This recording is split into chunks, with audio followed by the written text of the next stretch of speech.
Time for a weekly sit-down with Mike Fuller, head coach of the Grapevine Faith Lions here on the Mike Fuller Show. And, Coach, you know it's coming, but as always, we appreciate your time. I'd love to be here. Thank you.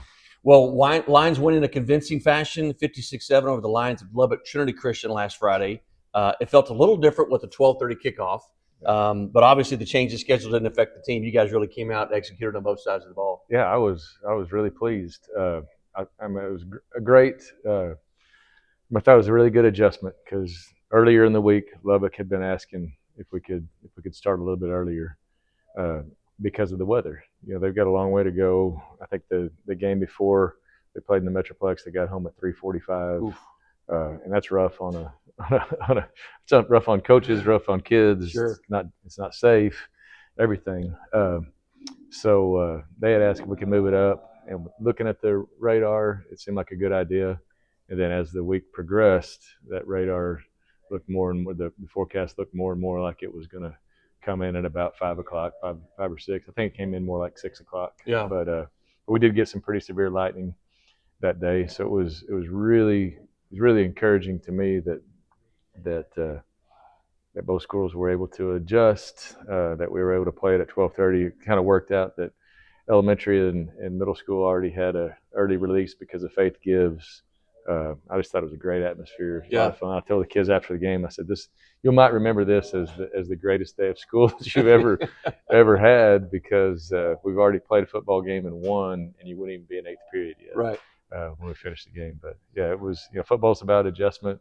We adjust our schedules all the time. We have odd practice times with holidays and whatever. Sure. And really, once you know the kickoff time and you back up to what you need to do, you can get into you can be in your routine and make it seem normal. Only difference was the sun was out. Yep. Yeah, it felt a little different. It's almost like a playoff game because it was a day game. But Jacob Montez had another huge game: 3 touchdowns, 1 rushing, 2 receiving, 272 all-purpose yards. Mateo Sharippa had a rushing touchdown. Charlie Bunch, Jace Walker, Luke Davis all found the end zone through the air. Cody Bowman stepped in for Austin. We'll talk about that in a second. But he had a huge game: 4 touchdown passes, 204 yards, 10 of 14 passing. You had contributions from a lot of guys in that game. Yeah, I think when our offense is working like we want it to work, the ball should be spread around. It shouldn't be one guy getting the ball 25 times and everybody else, just being a decoy or something. Right. And yeah, Cody stepped in. He was ready. He had earned some playing time. At the beginning of this year, he was just coming off a broken back. I don't know if a lot of people knew that. I hadn't been able to lift or throw all summer long, so he was pretty much in recovery at the first of the year, and it took him a while to catch up. He's had some bad luck in previous years. I know last year he got hurt. The year before he got hurt, he hadn't been able to play a whole season, but he just kept getting better and kept getting better. And when we were able to get him in some games, he did well. So we had already planned to give him a series there in the first half, and he came in there and did great. And then unfortunately, Austin took a big hit, and they took him out. Trainers took him out for precautionary reasons. Still evaluating that, but yeah, I was. It's always good. You preach as a coach that everybody needs to be ready. A backup quarterback is one play away from being a starter. Sure. You're backup X or whatever position you play. You're one step away, one rolled ankle, one helmet coming off to being in the game. So you need to be ready. And he took advantage of his opportunity. Did a great job. Well, we commented he really stepped in and just played with confidence. Mm-hmm. He had passes were right out of the gate. He was hitting his targets and just seemed to really step in with confidence. We talked about Austin. Went down on a scramble, and for the life of me, can't understand how it was not a targeting penalty. But that's a whole other talk show. But he was out for the game. So any update on his prognosis for tonight's game? Well, he's in protocol, concussion protocol to. Hopefully he can be ready for Friday. We're not sure. He's got to get into a specialist. He's already taken his impact testing. I think the results are pretty good there. It's kind of a tiered return to play protocol. You can do X amount of stuff on your first day. If you don't have any increased symptoms from that, you can increase a little bit, each day, and then a doctor has to clear you. And I'm thankful that returning from a concussion is it's not my decision. Right, it's not right. the player's decision. It's the people who who are the experts who get to decide that. Yeah. And, I don't want that pressure. I don't blame you. I wouldn't want it either. Well, we're praying that Austin's able to go. Another key weapon you've been without for the last 2 games is Noah Smith. Any update on his prognosis for these last 2 games of the regular season? Well, he's such a competitor, and it's just killing him that he's got the MCL sprain. Hopefully we'll get him back. He went to the doctor yesterday. Was thinking that, or on Monday, was thinking that he was going to be able to get to play this week. He wasn't quite ready to. So, we're hoping it can be next week. But what's great about Noah, he wants to win so bad. But when Luke Davis scored the touchdown, you can see on video on the sideline, the most excited one over there is Noah Smith. He's holding up his hands, and he's been helping him. Luke, thank goodness he came out for football. He hadn't been playing in high school. He was a basketball player last year. Came out in the spring. He's come a long way. He's always got a smile on his face. So it's good to see him have some success and being able to step in and fill some pretty big shoes. Well, like you said, it says a lot about Noah and the type of young man that he is, that he was the biggest cheerleader for Luke's touchdown. Well, I had to submit a correction on Max Preps. They had Faith losing the game 56-7. But anyway, the district race is up for grabs. You got Midland Christian and FWC tied for second behind All Saints, obviously. Faith and Southwest Christian both 1 and 2 in district and tied for that 4th spot. I know what you're going to say, and I'll even repeat it. But your goal is simply to go 1-0 this week. You never deviate from that. That's right. I've been a proponent in the past. In the UIL anyway. Every 2 years, when you get a new district, the coaches always meet and come up with tiebreakers. And are we going to use a point system? Or are we going to use head-to-head, we use a UIL coin flip or whatever. And I've even been a proponent of 3-way ties, just breaking them with a coin flip, because there's no telling how many man hours have been wasted in coaches' offices across the country looking at, if this team beats this team by 6, then we got to beat this one. Just play. Yeah. And we're not to that point yet. All I know is that if we can go to Midland and get a win, we'll greatly increase our chances of making the playoffs. But there's, I've glanced at it a little bit. There's every possibility under the sun with us winning all the rest, one of the rest, none of the rest, depending on how things shake out. Yeah. There's nobody's really out yet. Yeah. Well, you went a lot deeper on that than I thought you would. I thought you were just going to stick to the 1-0. Yeah, that's all I care. All I care about is how we do this Friday. Well, let's talk about the Mustangs of Midland Christian. They've shown they can put up some points. Their defense is stout. They've got 3 outstanding linebackers. The Lions defense stepped up against Trinity. They'll be asked to do the same thing again this week, obviously. But from what you've seen on film, what are some of those pressure points that we should be watching for from the Mustangs? Well, they do have a really good front. Everybody on their defense is a really good tackler. And they're consistent. You can tell they're well coached. For the most part, you're going to get the same. You line up in a certain formation and motion a certain way. You can kind of know how they're going to adjust. That's the good thing about playing a really well coached team, is you can usually get them to do what you expect them to do. Okay. Sometimes you play a team that maybe is not as well coached, and you can get yourself in trouble because they don't react like they're supposed to based on their defense. Right. But they're a really well-coached team on offense and on defense. Like you mentioned, their front is really good. Their secondary is good. They have one really, really good ball hawk that's always around the football in the secondary. I think we match up well in a lot of places. But I think the key for us, and what I like the most about this last game is, football games aren't always going to go exactly how you plan them. Very few plays in my whole entire career, very few plays have even that have gone a long way for a touchdown. Very few plays are exactly like you draw it up. It's a game of mistakes, and it's a game of improvising and making plays. But football games, no matter what it looks like, football games are not without adversity. Sure. There's going to be things that happen. And what I liked the most, I thought it was the biggest key for us winning on last Friday, was that we overcame adversity. We had some bad plays. Mm-hmm. We gave up a big pass early. They scored on their first drive. We came right back and scored on our first play.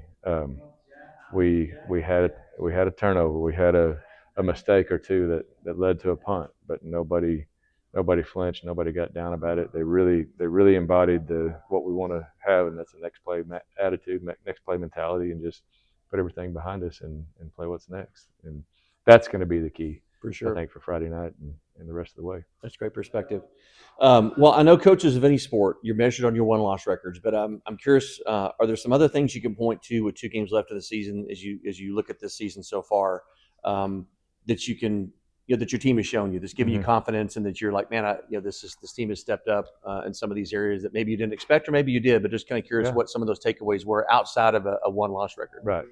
Well, that's a tough question, because you are judged by, a lot of people will say that Bill Parcells would say, you are what you are. Right. Whatever your record is, that's what you are. Right. But I think I like the way that we're progressing and learning football. These kids, not that they didn't know football before, but they didn't know what we're teaching is completely different.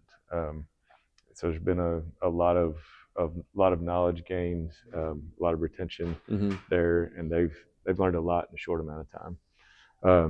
They bought in. They bought in, of course, and they're working really hard. They're believing in each other. They're putting in a lot of time, getting up early and sacrificing. But like I tell them all the time, you didn't sign up to play football because it's easy. Right. We don't sign up for easy. We want the dirty, the ugly games, and we want to fight through it and be able to come out on top. I think what I'm probably one of the things I'm really encouraged about program wide this year is, our middle school teams are really doing well. Our JV, which only got to play a handful of games last year, and most of them were just a half because of numbers and injuries. Our JV on this week will play their 9th full game. Awesome. Going to have another one next week. They're going to get a complete season. They've won all but one of those games. So, that's how I believe. They're in any school, public school now too. There's going to be move-ins. There's going to be people that transfer here and want to start to be a part of it. But I think you build it through your kids that have been here, your kids in the middle school and JV. If they have success and get the mentality that when they step on the field they're supposed to win, that goes a long way for the future. So that's probably what I'm most excited about. I love it. Yeah, and I think that gives those younger kids, like, hey, even in elementary school, hey, one day I want to be on that field on Friday night. I want to be a Lion. Yeah. It gives something to look forward to. So I love the way that you build the program. I'll add one thing to that. Yeah. It's what's been great is in a lot of the games that we've played this year, a lot of the wins that we've been in, we've gotten way up and been able to get our JV guys into the games. With that being a home game the other day, for home games we dress everybody, right. freshmen, which are also our JV. But we got the ball late in that game. We were able to put our entire JV offense in there, and they would have scored. They were down there. Yeah. We had to take a knee with the JV, but that goes a long way when you see Charlie Bunch catch 4 passes in the game, and then Travis Bunch come in and catch a few passes. They got to play a couple of games to place together on defense, and it's just fun. The more they get to be rewarded out there and get on the field on Friday nights, I think the better it is for the program. I agree. Well, the Lions know the assignment. We'll see if they can't pull out another key win on the road this week at Midland. Coach, as always, appreciate the time. Thank you. That's head coach Mike Fuller here on the Mike Fuller Show. Your Lions travel to Midland, Texas, take on the Mustangs at Midland Christian. That's coming up next right here on the Grapevine Faith Sports Network.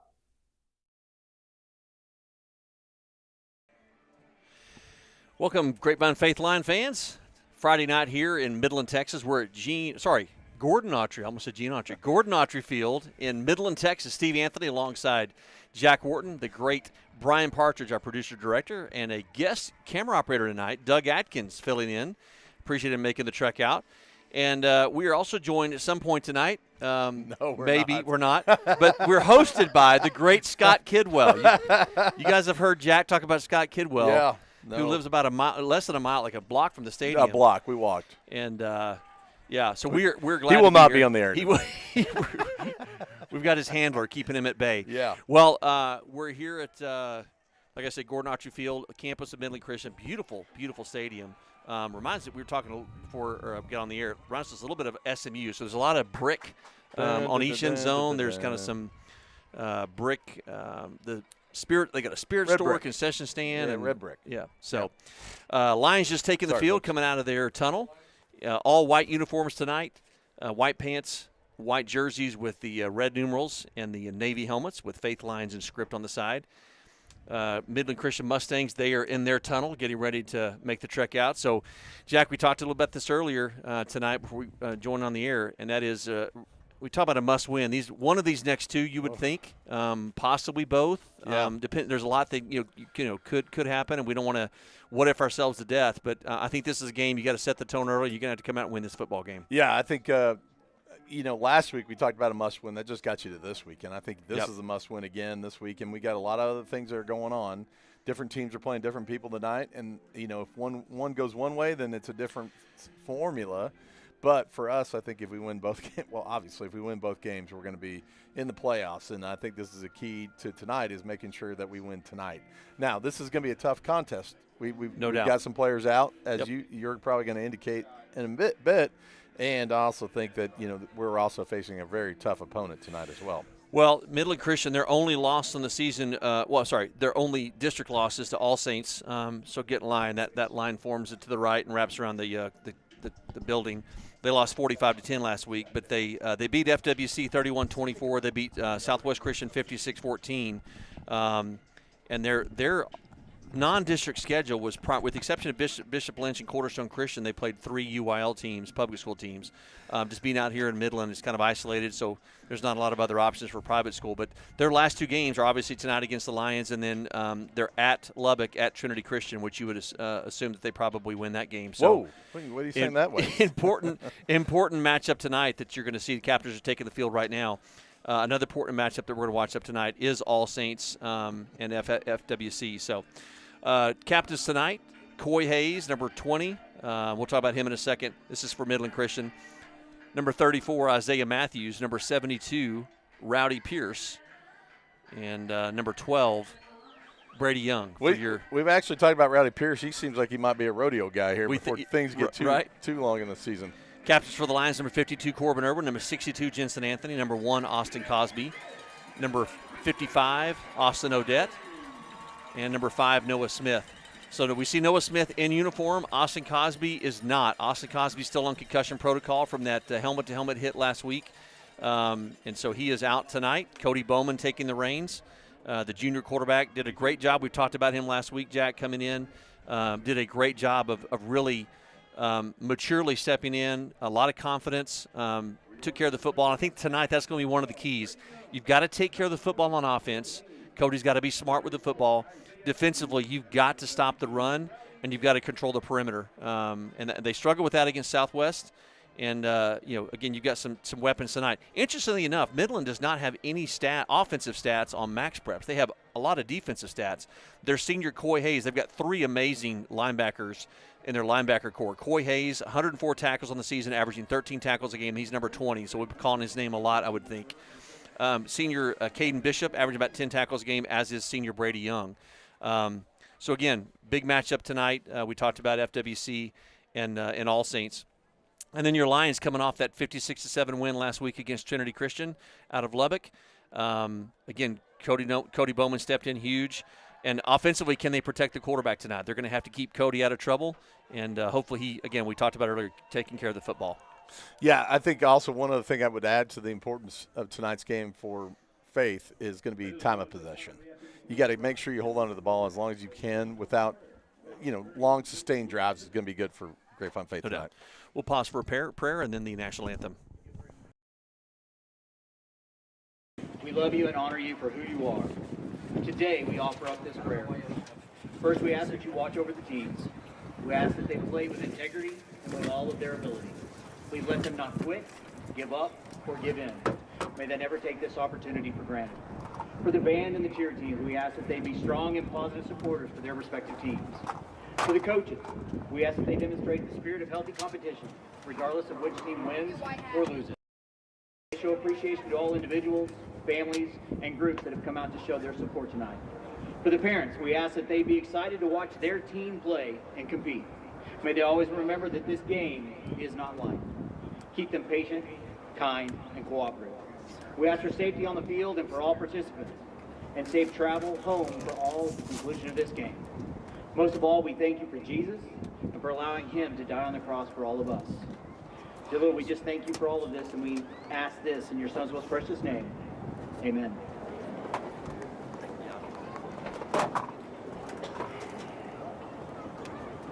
Please remain standing as we honor America as our state champion, Mighty Mustang Band, leads us in the national anthem.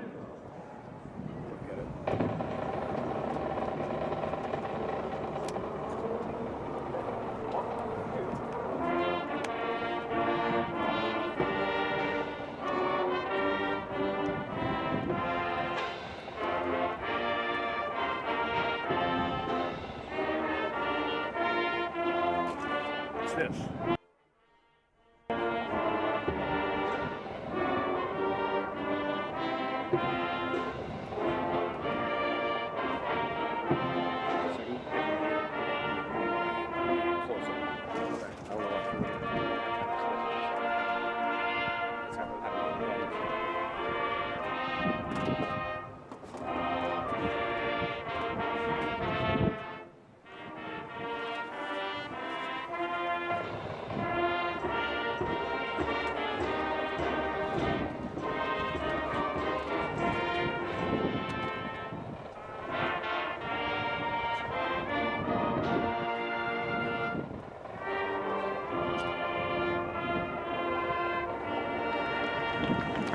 Midland Christian Band there giving the national anthem. Jack, I was going to grab your vest off the ground so I could give Scott my chair here so he has a place to sit down. Quick. Well, we talked about the Lions coming out. They're all white uniforms with the Navy helmets. Midland Christian in their blue pants, and they're more of a royal blue. And Lions are more of a navy. Midland Christian with royal blue pants, blue jerseys, white numerals outlined in red with white helmets, and Stangs on the side. Stangs. Officiating crew at midfield now, having a prayer and getting ready to take the field. I pray that they make some good calls tonight. Let's take a look. Well, yeah, I didn't see who. Yeah, it looks like the Lions are going to kick off. Let's take a look at the Lions' defensive starting lineup. Scott Hadaway, DN Jr. Colton Edwards, defensive line, senior. Austin Odette, defensive end, senior. Luke Kelly, outside linebacker, senior. Corbin Irwin, linebacker, senior. Mateo Sharepa, middle linebacker, senior. Walker Little, outside linebacker, junior. Charlie Donovan, defensive back, senior. Cannon Hunter, defensive back, junior. Luca Rivera, safety, senior. Sterling Atkins, water boy, senior. Thomas Hudnall to kick it off for the Lions here. Get ready to start the game. Lions won the toss, and they defer to the second half, so Mustangs take the ball. Let me tell you this real quick.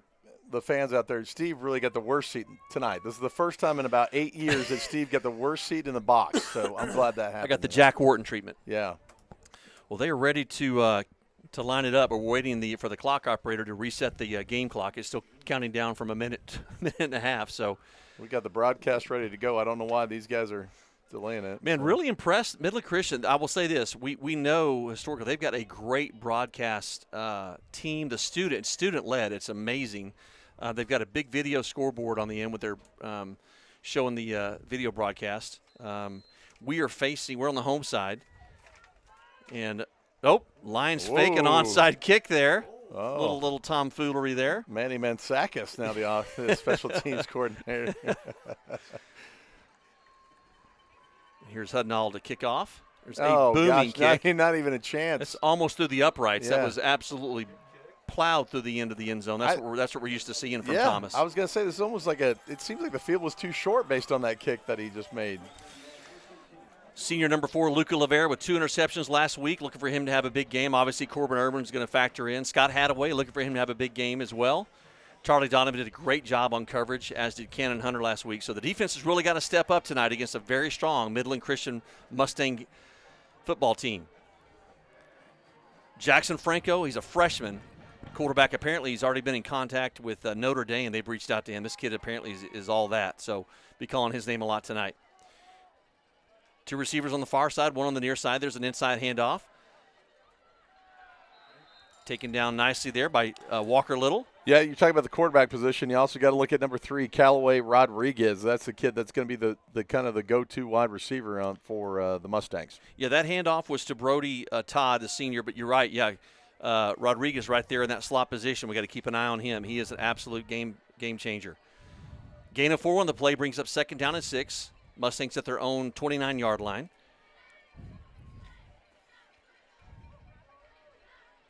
Another inside handoff. Tripped up. Nice play there. Good stop there. Luke Kelly in there on the stop. Previous kind of coaching staffs for Midland Christian have been typically kind of a fire offense. They kind of throw it downfield a little bit. This one's kind of going to grind it out a little bit based on the scores they've had this year, Steve. Gain of a couple there out to about the 32-yard line. Brings up 3rd down and 4. They need to get to we'll call it 3rd and 3. They need to get to just to the 35. Snap back. Good protection. Chased out of the pocket. He's going to keep it. Oh, close. That's right at the 1st down marker. Good tackle there by. Oh, he's moving the chains. That's a terrible spot. Golly, that's a terrible spot. That guy was walking on the the 34 and a half. Oh, that was terrible. Corbin Irwin on the. Yeah, see, Scott Kidwell gets to see what we experience in real life. You're not just watching it, Scott. You're seeing how frustrated we get. We'll shut him down. Well, 1st and 10 for Midland Christian at their 35. That was awful. 2 receivers not here on the near side. Another inside handoff to Todd. Takes it out to the 39-yard line, so gain of 4. You know, that they really kind of shut it down on those first 3 downs, I would think, Steve. But on this one, they kind of give up about 4 or 5 yards on that one. Yeah, Mustangs have a nice balanced offense. Kind of left a wide open gap on that left side. They'll run the football to set up the pass. And again, strong receiving core. 2 receivers split to each side with Todd in the backfield next to Franco. Just passing here on 2nd down. Pass here to the near side, complete. Out over the 45-yard line. That's going to be enough for a 1st down. Yep, right at the markers. That's going to move the chains again. Complete to number 7, Jarrett Stockstill. Head coach for the Mustangs might sound familiar. Phil Dawson, former UT kicker. Did I say that out loud? Sorry about that. Yeah. 1st and 10 for the Mustangs at their own 45. Just underway here. 10 minutes left here in the first quarter. No score. Mustangs on their first possession of the game. Inside handoff to Todd. Takes it around the left side. Boy, a little bit of struggle early with that running game, Steve. Yep. And that's not like he was a big pounding runner like we've seen in the past on other games. Luca Levera in there on the stop. And we talked about this pregame, Jack. They're going to have to figure out they got to control the perimeter. They've also got to stop that inside run. Southwest Christian. They have not run anywhere but inside. Yeah. They've run it up the middle between the tackles every time, except for their pass plays, a couple of pass plays. So they're going to have to figure that out. 3 receivers on the far side. Franco passing here on 2nd down. Chased out of the pocket. Pass downfield. He's got a man. Complete to number 2. Jackson Jones. That takes the ball inside the 15-yard line. Luca Levera a little bit trailing on that one. It just almost seemed like he put it in the right spot too, Steve. I wouldn't say the coverage was terrible. Well, I know we're all of 3 minutes or less than 3 minutes in this football game, but I'm going to say this. I am already impressed with this Franco kid. He's a freshman, and he is living up to his hype right now, I can tell you that. 1st and 10 for the Mustangs. Ball at the 13-yard line. Franco back to pass again. Ooh. Intended for number 7, falls incomplete. Jarrett Stockstill was the intended receiver. Yeah, I think there was a little miscommunication on that route. It just seemed like it was like 3 yards over his head. I can't see down there now, Steve. Well, so you're gonna have to. I'm looking through our this is very Liberty-esque. Scott Kidwell was supposed to clean our windows tonight and failed miserably. I'm kidding. 2nd down and 10 from the 13. Mustangs knocking on the door here in their first possession of the game. Inside handoff to Todd. That's still on his feet. That's number 0, Caleb Cruz. First time we've called his name tonight.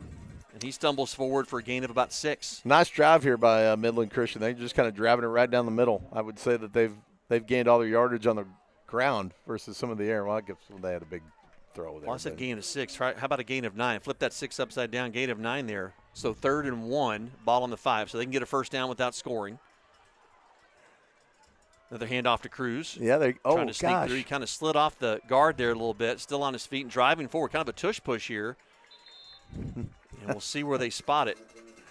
Yeah, he got stopped. He kind of got held up there, kind of bounced off the left guard, and then turned around backwards and was kind of running backwards. Yeah, it seemed like we had him stopped there for almost a push on the yardage, and then all of a sudden he gains 2 or 3 yards. Well, ball spotted at the 3. That's a 1st and goal for the Mustangs now. Cruz stays in the game behind Franco in the backfield. with 3 receivers on the far left, 1 on the near side. Lions defense being asked here early to come up with a big stop. Franco looking to pass to the near side, and it is incomplete. They're flagged down here on the near side. Let's see what the call is. Take a look at the replay real quick.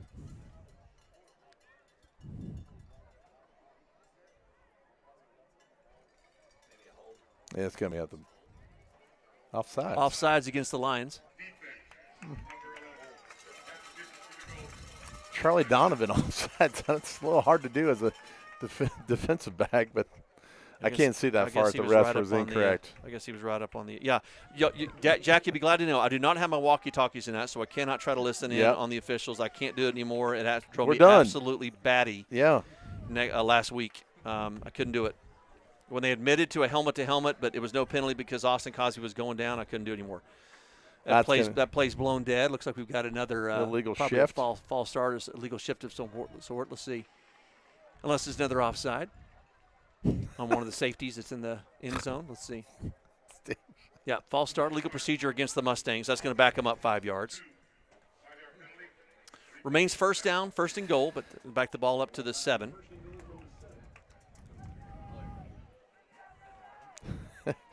Mrs. Wharton and Julie Atkins listening tonight on the broadcast. They have nothing else to do on a Friday night. Well, we've got 2 people listening tonight. We appreciate. Hey, I know that Keith Hall, the principal at Grapevine Faith, I know he watches, as in John and Kathy Brooks. There's Franco on a get him. Scramble out to the far side. Oh my goodness! Wide open in the end zone. How is he that wide open? Complete pass to Jackson Jones. There was a miscommunication on coverage there, and he was wide open. Franco, the pocket collapsed. He rolled out to his left. I don't think it was a design rollout, Jack, but he got chased out and made a good throw on the run. Yeah, and we actually had the defensive lineman coming over, the defensive end coming up on him, and I thought maybe we might get a play there. Well, Mustangs score on their first possession, but you know what? Hey, this has happened before. This happened against St. Michael's, and they didn't score again. This happened against Trinity last week, and they didn't score again. So, we're going to be optimistic here. Well, let's see what they do on their kickoff. Do you think they're going to kick it to Jackson or to Jacob Montez? Montez? Speaking of, we have an amazing Stories of Faith this week. Got to visit with 4 seniors that came over from Southlake: Austin Odette, Jacob Montez, Luca Olivera, and Mateo Sharippa. So make sure you stay tuned for that at halftime for our Stories of Faith. Hey, if you're watching, be sure to let us know. You can text us at 817-980-7994. That's 817-980-7994. I'll give that again here in just a second. But let us know where you're watching from, and we'd love to hear from you. Let's take a look at the starting offensive lineup for the Lions. Cody Bowman, quarterback, junior. Mateo Sharippa, running back, senior. Luke Davis, wide receiver, senior. Jacob Montez, wide receiver, senior. Charlie Bunch, wide receiver, junior. Jace Walker, receiver, junior. Slade Corley, left tackle, junior. Bear Couch, left guard, junior. Jensen Anthony, center, senior. Scott Hadaway, right guard, junior. Austin Odette, right tackle, senior. Sterling Atkins, water boy, senior. All right, so it is 7-0 here. The Mustangs score on their first possession of the game. They did receive the opening kickoff, took it back 75 yards for their first score over several plays. There's a little pooch kick. They are not kicking toss. The ball's on the ground. Jace Walker falls on it. So they'll take over 1st and 10 from their own 26. So they have obviously watched film, Jack, and they know not to kick it to number 88, Jacob Montez. Yeah, I wonder if Coach Fuller has looked at the film and said, hey, we're going to run this play just in case we just throw it. Let's throw it back to Jacob Montez. Well, Noah Smith has missed the last 2 games with an MCL sprain, and he is back in uniform tonight. I'm not sure how active he's going to be. Probably the biggest note for the Lions offense is they were without starting quarterback Austin Cosby. He was out with concussion protocol after that hit last week. But expecting big things from Cody Bowman. This will be his first start of the season. And and we've been impressed with Cody Bowman in the couple of late games that he's gotten into. I think we're gonna be okay offensively with Cody Bowman at the quarterback position. Mustangs were cited for an offside penalty, so they're going to add 5 yards to the end of the. They've been doing it all game, Steve. All right. So tight formation for the Lions with Mateo Sharippa in the backfield next to Cody Bowman. There's Jace Walker in motion. There's an inside handoff to Jace Walker. Go, Jace. Looking to find some room. There he goes. Brings it to the near sideline. He's got some room. Oh, he's taken down. Yeah, I got another flag down. Yeah, there's another penalty. So I think we're going to have a hold, and I think we're going to have a horse collar, so it's going to be offsetting. Yep. Jace was pulled down by his shoulder pad, so I think, he threw his hat for that one. We'll see what the calls are.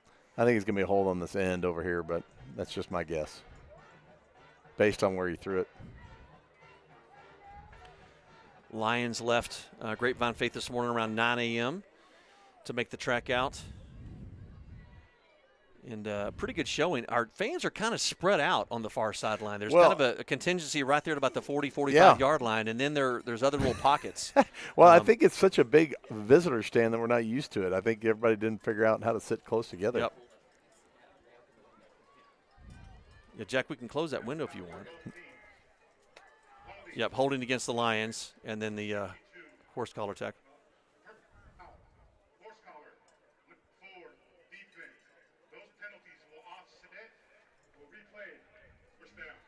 So we're going to replay the down here since those are offsetting penalties. Penalty call on number 62, Jensen Anthony. Whose kid is that? God bless. The kid's been doing it all year. Man, that guy. Oh, I can't wait to talk to him tonight and figure out. He's going to be like, Dad, I didn't do it. It wasn't me. All right, first attempt for the Lions. Their first possession of the game. Again, the Mustangs lead 7-0 after scoring on their first possession. Jace Walker in motion. Play action. Oh, Cody Bowman. He's looking deep. He's got – Charlie Bunch with a great catch. Great catch by Charlie Bunch. Wow. Well, we got a flag down back. Another penalty flag down. That's at the 35-yard line. I'm going to say maybe Cody was in the hole. He escaped the hold of the defender. Let's see what we got here. Is this another hold? I think it's illegal man downfield. Yeah, you're going to –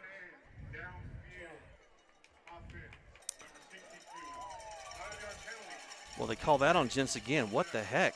Come on, Jensen. What are you doing down there?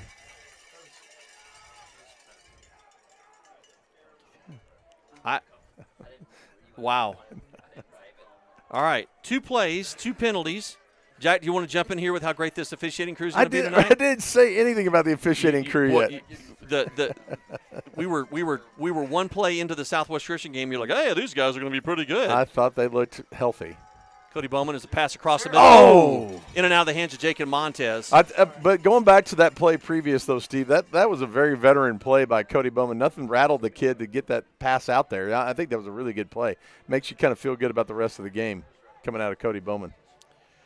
Brandon Norman watching, saying that Audrey's on site. She made the trip with the team with the High-Jation crew. And Brandon and Carrie watching from Colleyville, the parents of the great Grady Norman and Evan Norman, and, of course, Audrey Norman. Bowman back to pass to the far side, intended for Jace Walker. That ball is overthrown, falls incomplete. Yeah, I kind of like to see Cody maybe take a deep breath and maybe just kind of settle himself down just a touch. It seems like he's kind of a little bit excited out there, Steve. Mateo's aunt and uncle, Mateo Sharippa's aunt and uncle, watching from Boston. Hey, they said they don't have anything else to do on a Friday night. Hey, we're glad you're here. We love that you guys are watching. The great coach Brandon Smeltzer, one of my favorite guys on the planet. He's watching as well. Big third down play here for the Lions. 3rd and 15. Jace Walker in motion. Snap back to Bowman. He's rushed. Oh, intercepted. No. And he's going to take that to the house. Well, you're going to get that out of probably Cody a little bit, just kind of pushing the limits just a touch. Kind of had Jackson, but he threw it to his outside shoulder, just kind of threw it too far inside, though. Yeah, he had Jacob Montez in his sights, and Jacob did a little button hook route, and number 4, that was Stacy Jones. He was just sitting on it and just jumped right in front of it. Yeah, it's a good defensive play, but just we need to get it on the outside shoulder a little bit better. That's okay. That's going to happen. Those mistakes are going to happen. Great Tammy Peden watching from Flower Mound. Mustangs looking to extend their lead. Jack, I was going to say in pregame, I didn't get to it, but I was going to say that the Lions need against Southwest Christian, they had 2 fumble recoveries, forced fumbles and recoveries in that first quarter, and they could not convert on either one of them. Yeah. And they needed to force some turnovers, get the football, and convert on those. And just the opposite has happened. Mustangs scored on their first possession, and now they have a pick 6. So very quickly the Lions find themselves in a 14-0 hole And again, we talked about the pregame, very much a must-win game for the Lions if they want to have any sort of hopes for the playoffs. Yeah, and I was going to say, if I was Coach Fuller, I'd go straight to Cody Bowman and say, hey, we're just going to start all over again. Don't worry about it. We're going to start all over again. We're going to get this down the field. I think a couple of good plays out of that. I mean, I wouldn't say they were great throws, but they're great decisions that he made. But, just take a deep breath. Let's start all over again, and let's get on down the field. We had penalties called against the Lions from the first two plays from the line of scrimmage. For whatever that means or whatever that's worth, but and just do with it what you will. Hey, you can't run them all back, Steve, unless you run the first one back. Oh, well, we already had a kickoff, so we're going to run this one back. All right. Well, the sun is down here in West Texas. 7:26 left here in the first quarter. Still lots of time, but the Lions are going to have to take care of the football, which we stressed at the beginning of the game. Yeah, the time of possession on that drive was not very good. Kickoff taken by, I believe that's Charlie Donovan. Yeah, it is Charlie Donovan. Brings it to the near side. Oh, almost broke a tackle. Yep. It's out to about the 25-yard line. Had it on that far side, brought it to the middle of the field, trying to make something happen, but not the worst of plays. Lions starting at their own 25. The same thing as a touchback, so. Yeah, Charlie Donovan likes to run east-west, it seems like, on those returns. He did a good job against, I think it was Southwest Christian that he had a pretty good return back, but kind of ran a lot east-west on his return. But we're at 25-yard line. Let's get started here. Well, the first play from scrimmage last week against Lubbock Trinity Christian was an end around to Jacob Montez. So they're going to have to find a way, and they've targeted him a couple times in the air, but they're going to have to find a way to get him the ball in space and let his speed just take over. 1st and 10 here for the Lions. Hand off to Mateo Sharippa, and he said immediately that's going to be a loss on the play. Yeah, you got Jace Walker trying to make that block, and that's a young man that's very large on that end over there. I don't know if maybe Jace Walker shouldn't be trying to make that block or pull somebody out so we can kind of make that block on the end over there. All right, so I'm getting word that the hold called earlier was completely bogus. The illegal man downfield was legit. Okay. But the hold was bogus, so. Pass here to Sharippa falls incomplete. Boy, I don't even sense that this is an issue with quality of play. I think it's just kind of he needs to settle down just a touch. Yeah. Well, in the wins that the Lions have had this year, we've seen it. The offense settles into a rhythm. Even if they score quickly, they settle into a rhythm. And in their losses, Jack, they just can't seem to find that connection. They just seem to be on different sheets of music from time to time. And so we're seeing a little bit of that early here in this game. Big third down play here for the Lions. 3rd and about 14. Pass across them. Oh, almost intercepted. Wow, that was really close. Intended for Luke Davis. Actually got Luke's name right tonight. Yeah, Luke Davis, I think he even thought he was open. I don't know why that, it was a pretty tough throw to make, but I didn't see that safety sneaking over on Luke Davis over there. Jackson Shackelford stepped in front of it, hit him right in the hands, and he's kicking himself for not pulling that in. Well, the Lions now forced to punt. First punt tonight, but again, their first two series have both their first series, ended in a pick six, and now they're having a punt here on their second time possessing the football. Yeah, we don't talk about Clark Limmerman very much because he's never been out there very often. Yeah, he hasn't had to punt a whole lot this year. It's been a good thing.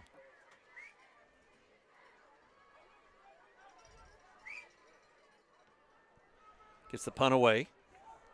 Fair catch called and made at the 33-yard line.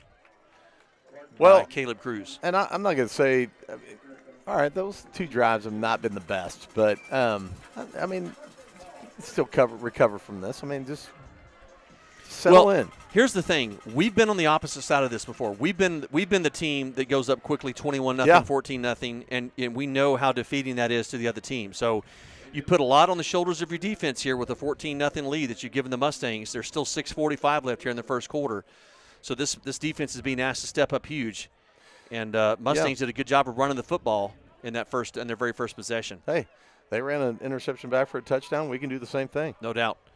First and 10 from their own 33. Man in motion here to the near side. Plane is blown dead. Got a false start. They've been doing it all night, Steve. I'm telling you, man, they're just egregious.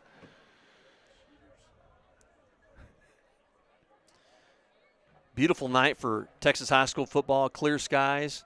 Kind of a crisp fall night. Daylight savings time this weekend. It's fall back. The trick-or-treaters are out. The trick-or-treaters are out. Great neighborhood trick-or-treating if you're in Midland area. You just want to leave at halftime, go get some candy, and come back. Right, but please come back. Yeah. All right, that's going to bring up 1st and 15 for the Mustangs. Ball moved back to the 28-yard line. Franco with the snap. Oh, God, Hadaway had a paw on him. He pulled away. He falls down. Franco goes down. Interesting. Gain of a couple on the play. Yeah, he saw a couple of guys coming in on him, and he did the smart thing. I'm biting my tongue, Jack. I was going to say something about last week officiating crew, but I'm not. I'm not going to say anything. No. Clock running 6:20 here in the first quarter. Excuse me. This back judge is hearing a lot from the Midland Christian squad. I'll tell you that much. 2nd and 9, man in motion. Is Callaway Rodriguez. Franco with tons of time. He's got nothing. That's a hold right Scott there. Hadaway being held. There's a penalty flag come in. There we go. Yep. Scott Hadaway's jersey was. Goodness gracious. Yep. I think that was Michael Landeros on the 58. Let's see what they call here.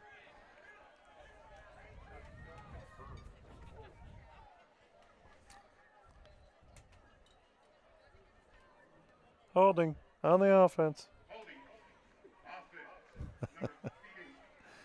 Yep, under 58 there on that hole. So thank you, umpire, for seeing that. Good call there. We give you some scores around. First quarter, All Saints is already up on FWC 7-0 in the first quarter. We're watching that game. Our score here, 14-0 Midland Christian. 6 minutes left here in the first quarter. Second down and 19. Inside handoff. That's a hold again. Come on, boys. Well, they can't tackle. He's off to the races. He's out past midfield. Yeah, they had that hole. I mean, there was no reason for that hole to open up the way it did. They were right there. They had a couple of opportunities there. Jackson Awalt on the tackle, but not until a big run by Caleb Cruz. That moves the chains and puts them inside of Lions territory. So, Jack, we talked about that. Those are the plays you cannot give up. No, big plays are not good. I don't know why I have to say that, but big plays are not good. Franco back to pass here on first down. Pass to the far side. Complete. Taken out of bounds at about the 38-yard line. Clock continues to run, so gain of about 5 on the play. Look like Cannon Hunter was to Peyton using. Ross. Looks like he was using every appendage possible to stop that.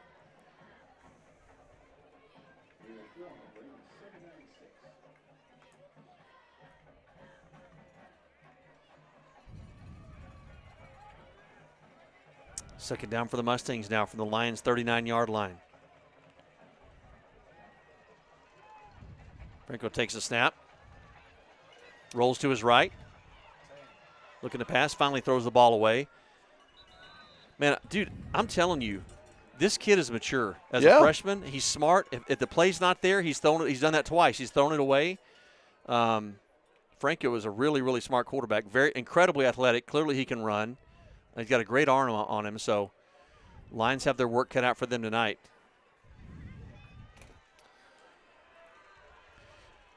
All right, third down here for the Mustangs. Leading 14-0. Clock stopped with 4:52 in the first quarter. Got a third down and long. Let's bring some heat. Inside handoff to Cruz. Still on his feet. There's a penalty flag comes flying in, so. Got to be a hold, right? You would think. Let's see what we've got. Talking it over on the headsets.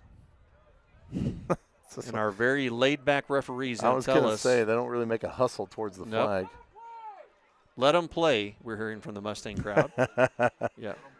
That is going to be against the Mustangs. Yep. Illegal block in the back against the Mustangs. That's a 10-yard penalty. Backs them up.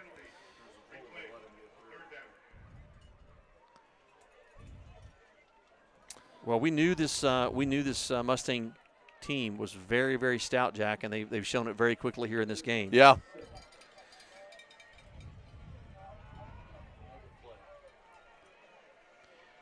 All right. 3rd and 7. The Lions 40. Franco back to pass. Chased out of the pocket to his left. Pick it. Tipped up. Oh. Incomplete. Ball hit the turf. Colton Edwards with nice pressure there on Franco. Yeah, you know, Steve, you talked about it from the very beginning about trying to make sure we don't lose the edge over there. We lost that edge on that right side, but still Colton Edwards was able to get in there and put some pressure on him. Yeah, very, very nice play. Almost interception there. Oh, 4-down territory, yeah, Steve. 4-down territory. Let's get some pressure on this kid. Empty backfield for Franco. I'm guessing this is going to be a little like kind of a pooch kick. Let's see what he does here. He's back quite a bit of ways from the – yep, sure enough, he's about it. That's why Steve's the best in the business, by the way. It's going to kick forward. Boy, and the Lions are going to be in the shadow of their own goalpost here, starting at their own 5-yard line. So, yeah, Steve knows what he's talking about. We're Brian, you got any commercials teed up for us by chance? We're thankful for our sponsors at Reliant Air Conditioning and Heating. Let's take a listen from them real quick. As the Texas heat gives way to cooler days and chilly nights, the comfort of your home depends on a reliable heating system. At Reliant Air Conditioning, we ensure your warmth without worry. Just as we keep you cool during the summer, we're committed to keeping you warm through the winter without the gimmicks. Call us at 877-YOUR-HERO and let Reliant Air Conditioning provide you with warmth without worry. All right.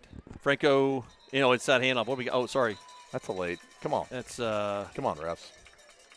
Hey, by the way, thanks to Doug Atkins for working the camera for us tonight, by the way. The great Doug Atkins. And so far, he's done really good with the camera work. Stepping in for us for sure.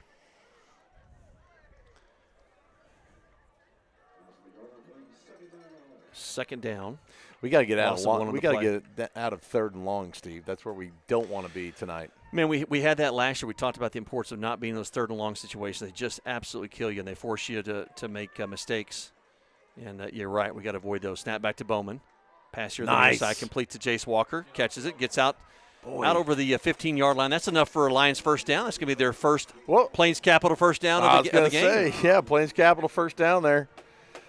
Way to go. Nice play there by Jace Walker. Keep it going. Let's go now. I was worried Jace had touched his knee to the ground there, but he picked it up and kept going. Oh, that was awkward. Pass to the far side, and Charlie Bunch. That's pass interference. Up and over. That's pass interference. Great catch by falls incomplete. No, they mark him down. Yes, they say that a completed pass. If it wasn't, it was pass interference, Steve. That's another Plains Capital first down right there. Let's keep the ball moving. We're not going to go to the Brian Partridge replay. Ball right at midfield. Great play by Charlie Bunch there to go up and get that ball. I don't even know if Charlie Bunch knew that he caught that ball. Quick to the line of scrimmage, pass to the near side. So far side, to Charlie Bunch again. Still on his feet, and that's going to be another Plains Capital first down out to the 40. Here we go. Now this is what we're talking about, Steve. Lions moving the football here. We got to like that. And the Lions again, quick to the line of scrimmage. Snap back to Bowman. Pass to the far side again to Charlie Bunch. Picks up a couple of blocks. He's out inside the 35-yard line to the 34. They give him forward progress to the 34. I think we're going to get a new Charlie Bunch in there, Steve, don't you think? Man, I'm telling you, they're calling his name already a lot. This is great. Yeah, I like that. Look, these build some confidence for Cody. They're safety valve passes. They're low risk, right? Well, I don't know out there. You never know when that cornerback can pop up finally, get in there. Yep. Bowman again. Oh, they just set it up. Pass to the near side. Oh, come on. Intended for Jacob Montez. That's overthrown. It falls incomplete. Good no call, I guess. Yeah, I think that was uncatchable. Is that a deal? Is that a thing these days? Still is. Boy, they just really set that play up. I just wish they had taken a little more time with that play. All right, third down. Third down, and we'll call it 4. Ball at the 34-yard line. Big play here for the Lions. Assume they're probably in 4-down territory. Little shovel pass to Mateo Sharippa, and they sniff that out immediately. Well, that's who you haven't seen tonight very much, have you, Steve? I guess we're trying to play catch-up a little bit, but Sharippa has not run the ball. Unfortunately, yeah, that's it's been kind of when you're playing from behind, you don't see too many of those. So Mateo not getting the ball as often as we'd like here early in the game. 4-down territory for the Lions. Trailing 14-0. 4th down and 6. Ball at the 36-yard line. That's going to be a penalty. He goes over here on this left side. See what our referee calls.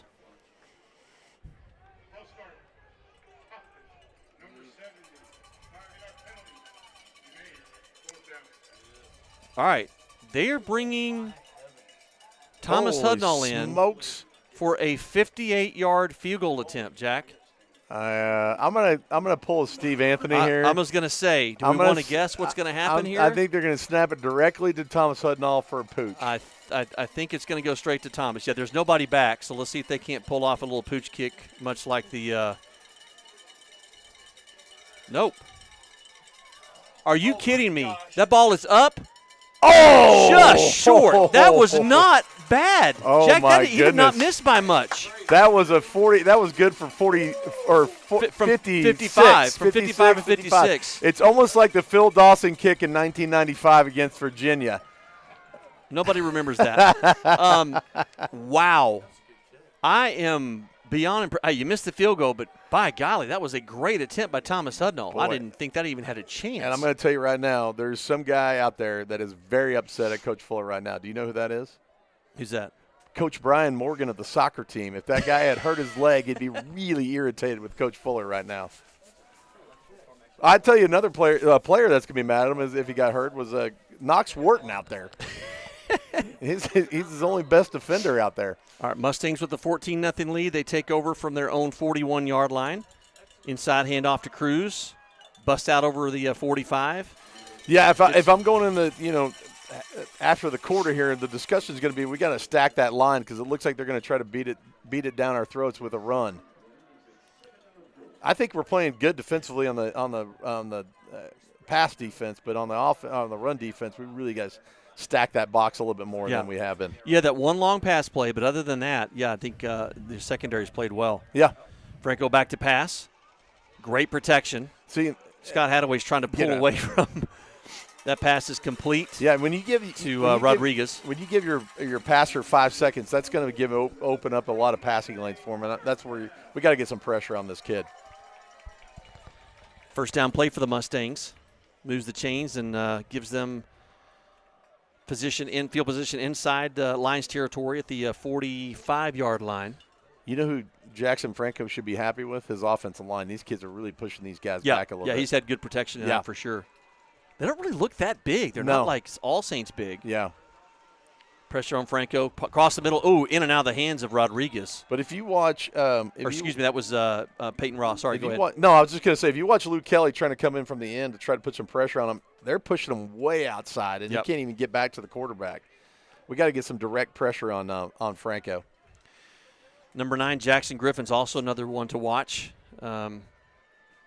Ross mad at himself that hit him right in the hands.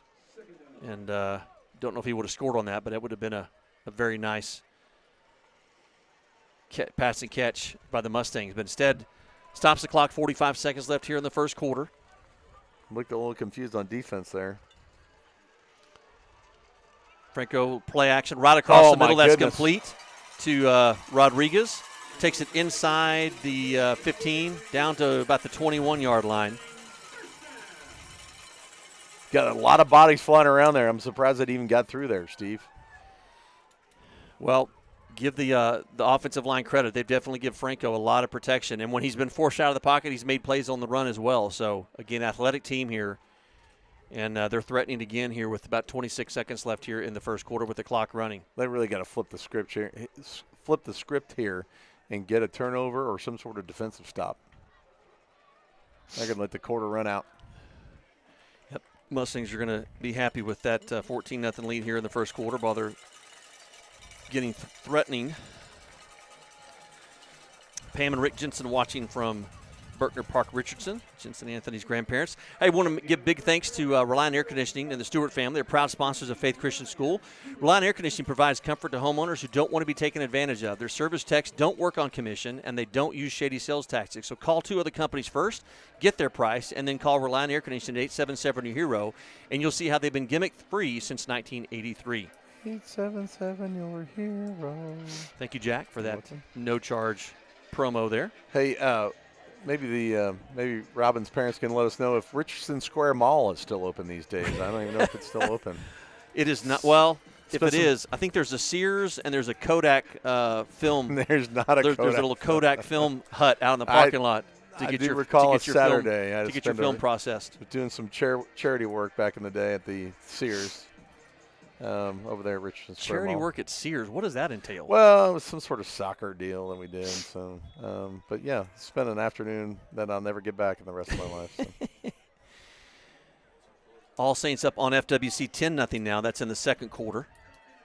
What about Trinity Christian and Laredo National or Laredo Union? Trinity Christian and Southwest. That I don't no score yet in that one. All right. Says it's in progress, so no update there. All right, let's get a defensive stop, defensive turnover, Steve. What do you say now? Yep, they need it here. 1st and 10 for the Mustangs at the Lions' 20-yard line. Franco takes a snap, inside handoff. Oh, gosh. Wow, they are really struggling. Still can't bring him down. Finally, Walker Little and Corbin Irwin on the tackle. Does it seem like the defensive linemen are overrunning that play a little bit, Steve? They might be over-pursuing a little bit. The Mustangs' offensive line, again, we talk about just size-wise. I mean, they're – other than 72, they're not that tall. That's rowdy. But, man, they are absolutely controlling the line of scrimmage already. Yeah, I agree. They're not that big. All Saints was certainly bigger than these guys. Oh, without question. That's not even close. And the other difference is that their left tackle's not Mustangs isn't holding the entire game. Franco back to pass. Good protection. Pass to the far side. Complete for a touchdown. Yep. Boy, that was a good route. Yep. Charlie got turned around a little bit there. That was a good route. And I think he even knows it. Boy, Franco with the arm. My gosh, he threw that from the left hash mark all the way back across the field to the corner of the end zone. And almost from the sense that the kid's in 9th grade, right? Yeah. Why are you not putting more pressure on this guy from the defensive side of the ball? And I'm not asking from a coaching standpoint. I'm just saying you feel like you should get a lot of pressure on a 9th grader to see what he can do, but we're just getting that standard pass defense on him. Boy, I tell you what, that Montez always gets in there on that. Is that Montez? Those 28, wasn't it? Yeah. Wasn't that Jackson Awalt? Jackson Awalt really gets close on that. No, but, we got to throw the kitchen sink at him sometimes, I think, especially on those 3rd down and long. I don't know why we're not getting more pressure on him. Well, if they keep this up and the Lions can't stop them, you're going to be seeing the second string, and if you're bringing pressure, you're going to be bringing pressure against the second string offense because the Mustangs have been very, very dominant already. Yeah. Well, it's 14-0. It's 21-0. No, I'm just saying it's 14-0 really when you take away without the pick six. Yeah, and I'm just saying that from the perspective. It's not like we're really playing bad or anything. It's just we bad break on the interception, and it really was just probably a touch off by maybe a yard to the left. It's an incomplete pass or maybe a complete pass. Well, the other thing you consider after that long pass play to Charlie Bunch, if you continue driving, you end up scoring. Yeah, it's 14-7. Looks a little different. Yeah, even if they score on that, but again, they started their drive from their own 45-yard line, so they had a short field to work with. Mustangs here to kick off, leading 21-0. Just underway here in the second quarter. Just temper it, Steve. That's all I'm saying. Just bring it back a touch and let's ladies and gentlemen, Jack Wharton, the voice of reason. They do kick this one deep. Oh, that's taken by Charlie Donovan at the 5. Brings it back towards the middle of the field. Jacob Montez out to throw a couple of blocks. And he's wrapped up there very quickly. Yep, penalty flag comes flying in. What do you think they're calling that there, Steve? I think Mateo grabbed the defender and was trying to pull him off of Charlie Donovan, which you can't do that either. So that's going to back him up 10 yards, unfortunately, and put him in a little bit of a deeper hole. I will say I love Fred Boyce's band, or the drum crew. It's nice to have some horns also, like the band over here we got from Midland Christian. So is that your plea to – Fred to get some horns in there? No, it's not Fred's responsibility. Just pointing it out. Oh, 15-yard penalty against the Mustangs. They've been doing it all night. I don't know why they haven't called it till now, but all night they've been doing it. Sorry, I'm over here trying to look up scores, and I looked down. I just assumed that was it against the you saw what you saw. The Lions. All right, Steve. We're starting at the 38-yard line. Let's see what we can do with this. Stacked receivers on this near side. Love it. Looks a lot like Mississippi Valley State back in the day. There's Montez with the kind of wildcat formation. Takes it back up the field. He Go, gets go, a little go, break. go, He's got a go, guy go, holding go, on to go. him. Still on his feet. Knocked out of bounds inside of Mustang territory. Inside the 45-yard line. Good run there by Jacob Montez. So a little different look there by the Lions. Cody Bowman was lined up out as a receiver. He's doing it again, too. Yep. Except we don't have a quarterback. Yep, Montez is sliding back there again. Got Mateo and Charlie stacked up here on this side with Cody Bowman out on the far side. Keeper by Montez. Brings it to, slipped down. He was trying to cut back up towards the middle of the field and lost his footing. It looks like they really kind of give him just hey, you find the hole, you go to it, and then go for it. It doesn't look like he could go left, he could go right, go down the middle. Interesting play call there. Mateo has slid back towards the backfield right now to see if, I don't know if they're going to, they're bringing Cody back in behind center for the shotgun with Mateo in the backfield. 3 receivers on the far side with Charlie Bunch here on the near side. Just underway here in the second quarter. Lions trailing 21-0. Second 10. We'll call it, right, second and 10. I guess Jacob got back to the original line of scrimmage.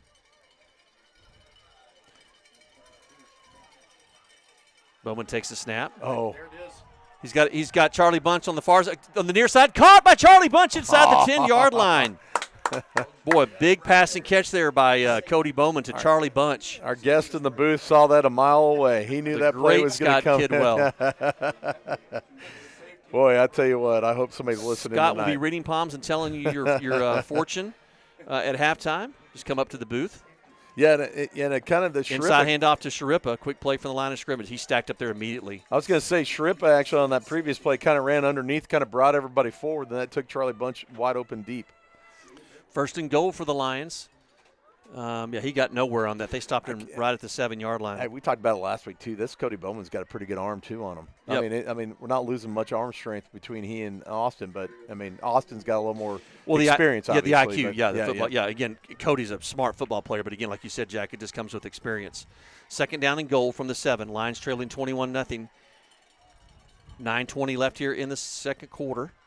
You know, if anybody's watching this game from Grapevine Faith and management, this is a good footprint for a new stadium over there at Grapevine Faith, isn't it? No, I mean, if you had unlimited funds, they've done a great job with it. Play is blown dead. It's going to be illegal motion, I think. Got a few folks watching. The great Pat Corley, Slade's grandmother, watching from Clovis, New Mexico. She's a faithful, not Hobbs, New Mexico, faithful watcher. Susan Odette Parma says, "Let's go Lions," from Arlington, Texas. Number 55, Austin Odette. And we know we've got a good contingency from the Sharippa family from the Boston, New Jersey area. They are always watching. You know, I'll say this much about Morris County. That's the best county out there in New Jersey. I would never go in any other county in New Jersey. Is that right? Yeah. I don't know if you know this or not, Steve, but I was all county, Morris County, Iron Hills Conference. Ball backed up to the 11. Second and goal from the 11. Inside handoff to Jace Walker. Yes. Still on his feet. Driving inside the 5. Kind of looked like Moses parting the sea there, Steve. Doesn't work this time, Jack. It doesn't work, but that was very clever. Don't overuse it now. I just wanted you to acknowledge it since you didn't acknowledge it last week. It was late. All right, third and goal here from the Lions from the 6-yard line. Nice 5-yard gain there. Yep, no doubt. Bowman with the pass across the middle. Overthrown, intended, just out of the reach of Jace Walker. Gosh, that was so close. Oh, goodness gracious. Yeah, had maybe a little too much on that pass. Cody reared back and really zipped that one. Yikes. Fourth and goal.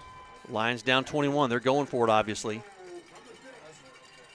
Well, you put it 7 up here, Steve. That kind of changes the dynamic of the game a little bit for sure. Yeah, make it a 14-point game and hopefully figure out and make some adjustments on defense to try to figure something out here. But first things first, you've got to put the ball in the end zone. Tight formation for the Lions here on fourth down. Snap back to Bowman, back to pass. Chase out of the pocket, back across. Yeah. Oh. Intended for, intended for, who was that, Luke? Yeah, Luke Davis, and just falls incomplete. I was going to say, too, Steve, they're doing what exactly I'm talking about. They're putting pressure on Cody Bowman. This is his first start of the game, or first start of the year, and they're putting pressure on the kid. Yep. We're not getting that much pressure on what's his name? Jackson Franco. Yep. I just think we need to do the same thing. Let's give them a taste of their own medicine. Let's get some pressure, especially deep in this end zone.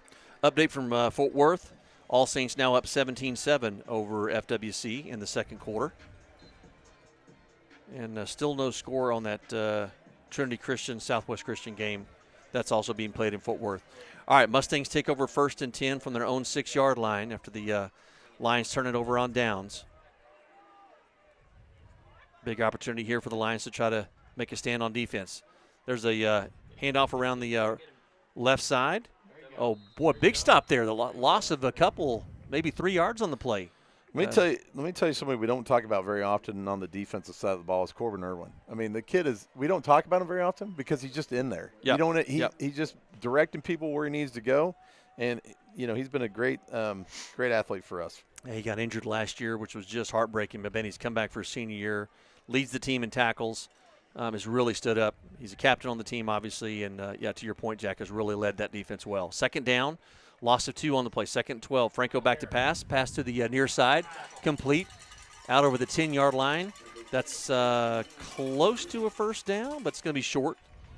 So 3rd down here. Franco does a good job. He gets rid of the football quickly. Update from the great Elvis Gallegos. Southwest Christian 7, Trinity Christian 3. Oh, all right. Thank you, Elvis. Thank you, Elvis. Ray and Megan Clark say go Lions, go Lionettes. Elvis is in the same business you and I are. He's in the broadcast business. Is that right? Too. Yes, he is. 3rd down, big play. Franco trying to find a player. Oh, incomplete. Boy, that was huge. That is huge. Ball falls incomplete, intended for Brody Todd. Still not getting enough mismatch. Still not getting enough pressure on him, I don't think, Steve. That's the one time that Franco looked a little bit rattled. Yeah. He looked to his right. I think his initial to the left. I think his initial target was to the left. That was covered. Looked back over to his right. Yeah. And then I don't want to say he panicked, but he looked a little just uncertain.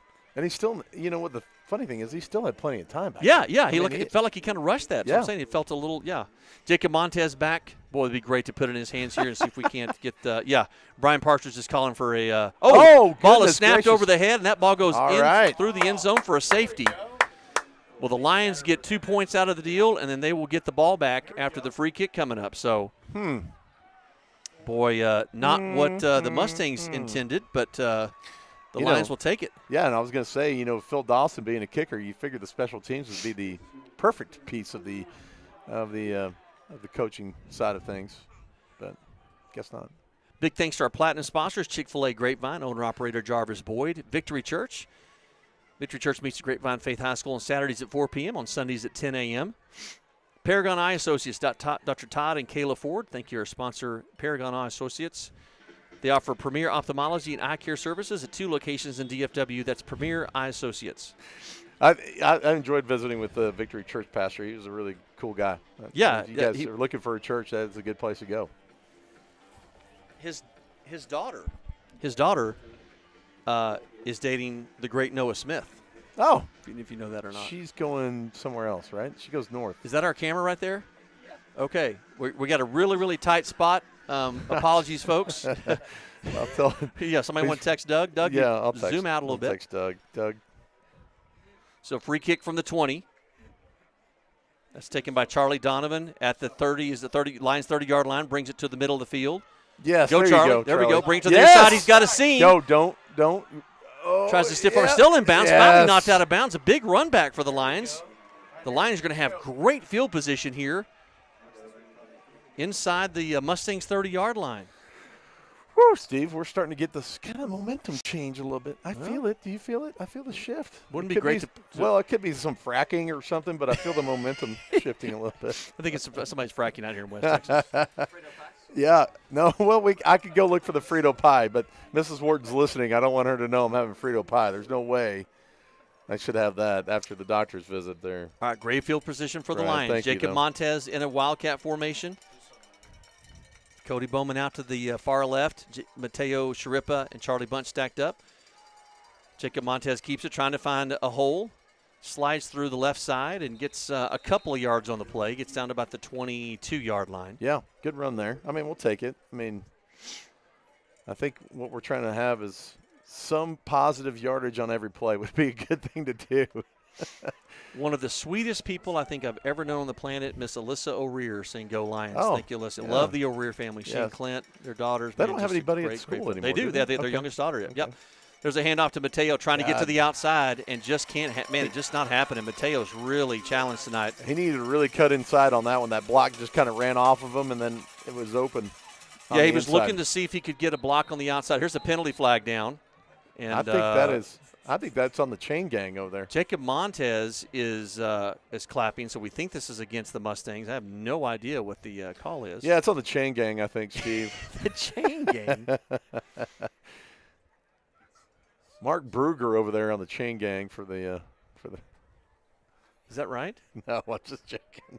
This guy that ran the chain gang for the Bulldogs of what town was that? Oh, goodness gracious. Big crosstown rivalry game tonight in UIL, Midland Lee and Midland tonight. Well, it's actually Midland Legacy. Oh, Midland Legacy, apologies. Next year it's Midland Lee again. Okay. Let's see what the call is here. There's a dead ball foul.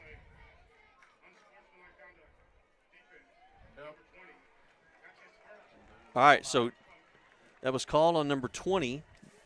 Coy Hayes. Yeah, their standout linebacker.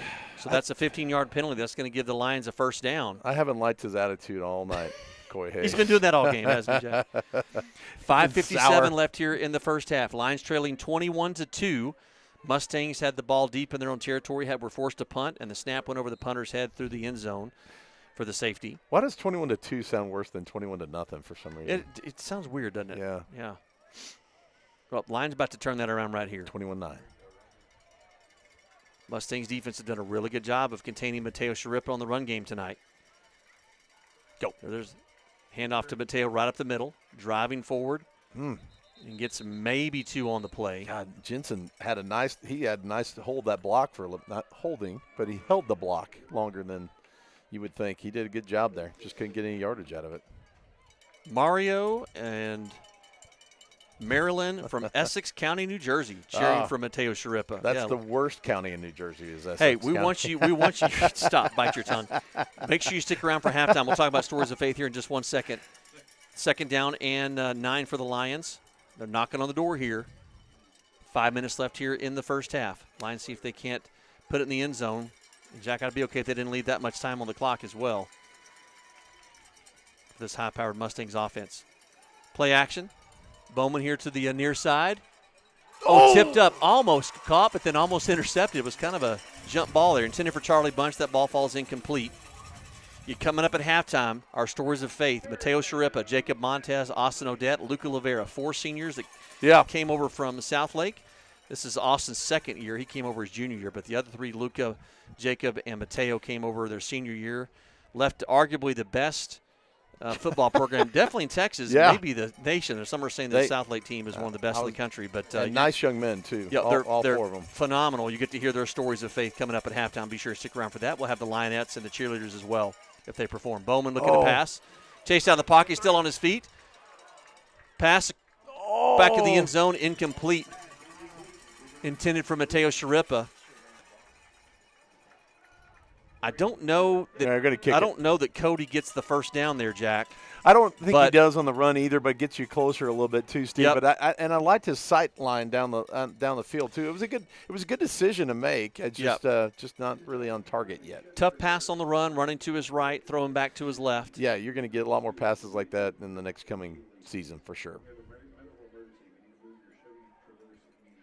30-yard field goal attempt here by Thomas Hudnall out of the hold of Clark Lemmerman. Jude Seals will do the honors of snapping. I'm going to say this for both teams and our team. Why is there always one guy coming out late, by the way? It just seems that way in high school football, doesn't it? Yeah. The snap, the hold is good. The kick is up. And it's good. And it is no good. He missed it wide left. Well, 4:42 left there. The Lions have had a couple of opportunities to score deep in Mustang territory, and to the Mustangs' defense credit, Jack, they've held them. And Lions now 4:42 left here in the first half. The Lions defense got to come up big, keep the Mustangs out of the end zone. Keep talking about a medical emergency in the stadium. I don't see anybody reacting. Well, I think they're trying to get somebody. There's a truck or some vehicle blocking their entrance or exit, so they're trying to get somebody to move. Always something at a high school game, isn't there, right? Steve? Yeah. All right, let's get some pressure on this kid now. Cruz in the backfield next to Franco. Two receivers split to each side. I mean, let's throw it off a little bit. Let's send Corbin in there every once in a while. Play action. It's inside handoff to Cruz. Taken down. It was that, let's see, 55. That's Austin Odette. Austin Odette got absolutely tackled by the he didn't like that either. No, sorry, that wasn't Austin. That was Jude. Sorry, Jude got tackled, and then he helped him up. So no penalty in the play. I think we really need to get deep. Get these linemen's shoulder pads lower than these guys. I mean, that's why we're getting stood up and kind of pushed back a little bit. 4:10 left here in the first half with the clock running. Another inside handoff That's to a Cruz. hold right there.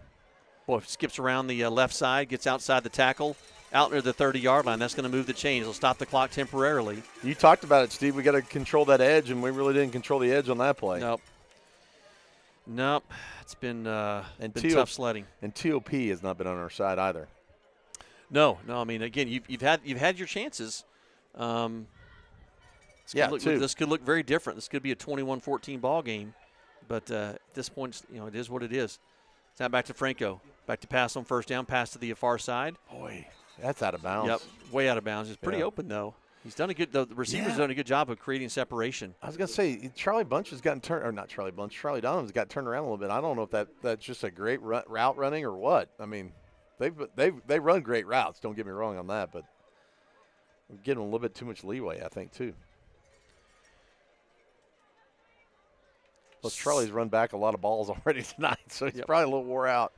Senior night tonight here at Midland Christian. They did their festivities prior to the start of the game, and next week, senior night for Grapevine Faith. Same thing. We'll have that senior night pregame presentations prior to the game. It's coming on the left side Franco again. Chase to his right, still on his feet. He's just going to throw that one out of bounds again.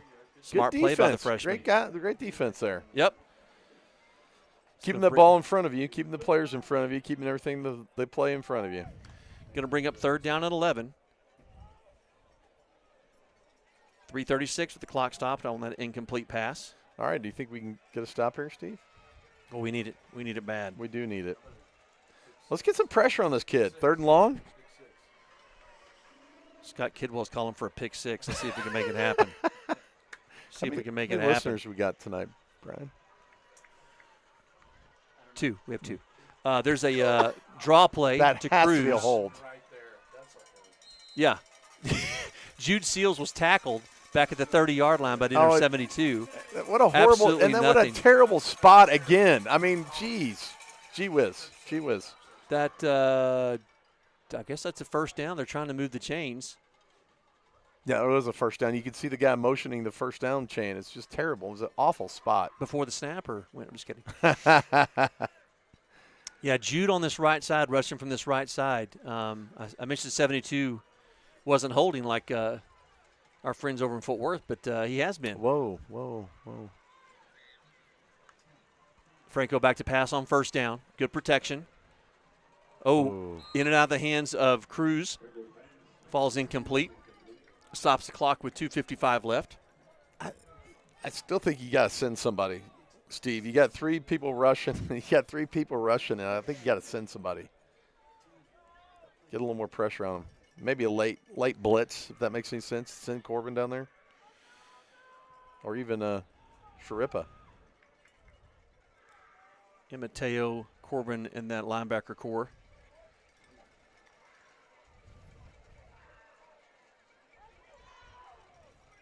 Fifteen seconds left on the play clock. Game clock stopped after that incomplete pass, 2:55. There's an inside hand. Pass here to Franco. Cruz here on the near side. That's a block in the back. Block in the back, but right in front of 2 officials, and we have nothing there. So that's going to be a first down. Moves the chains again for the Mustangs. That's the part for me, Jack. Like, I've told you this. I umpire high school baseball. You're not going to make every call, but when it happens literally right in front of you and in front of 2 guys, I just don't know how you miss it. Yeah. I mean, you're literally 3 feet from you, and you're watching the play. Well, this young man has glasses, so that could be the first issue. For all those watching with glasses, we apologize. Snap Snap back to Franco. Play action pass here to the near side.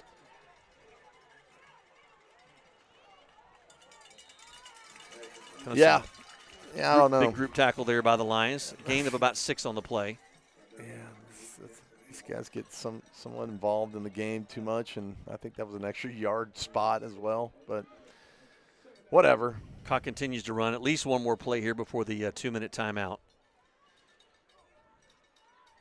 Our defense looks a little Tucker Jack. They're going to, I think, appreciate a good halftime Yeah. break. Yeah. All right, 3 receivers on the far side now for Franco and the Mustangs. Play action pass right across the middle, complete to Rodriguez. It'd be taken down inside the 30-yard line. It'd be interesting to watch if there's a pick play going on over there. They seem to be wide open, or there's 2 receivers that only 1 defender's on, if that makes any sense. Callaway Rodriguez is the player down for Midland Christian. Yep, I forget, somebody came in there and tried to slap the ball away, and Rodriguez goes down.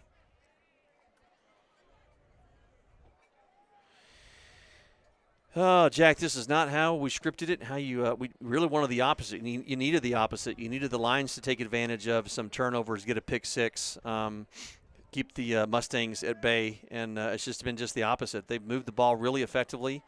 Their freshman quarterback, Franco, done a really masterful job of utilizing his different weapons. Cruz has had a good game already. Rodriguez, we've called his name a few times, but he's not been he just caught that pass there, but he's not been the game breaker for them. It's really been Cruz and Franco that have really done most of the damage. Yeah, Franco's had so much time in the pocket too. I mean, that's really where he's doing some damage on the offensive side for Midland Christian. Well, I'd like to see that. They just replayed that one. I almost felt like somebody got picked on that play, but I also feel like it's kind of an overload on that side. We're not really getting so much coverage on the wide receivers over there. Liberty Christian up 14-3 over Bishop Lynch in the second quarter. Wait, who? Liberty Christian. What? Liberty Christian out of Argyle. Yeah, but up 14-3. You said that you're not going to add the second part to that. Oh, whatever. Name. Stop that. No, that's just for our friends in FWC. All right. You made me say it. They say that people are listening, Jack. You're trying to draw me off sides. Speaking of, All Saints up 24-7 over FWC in the second quarter, so they're extending their lead.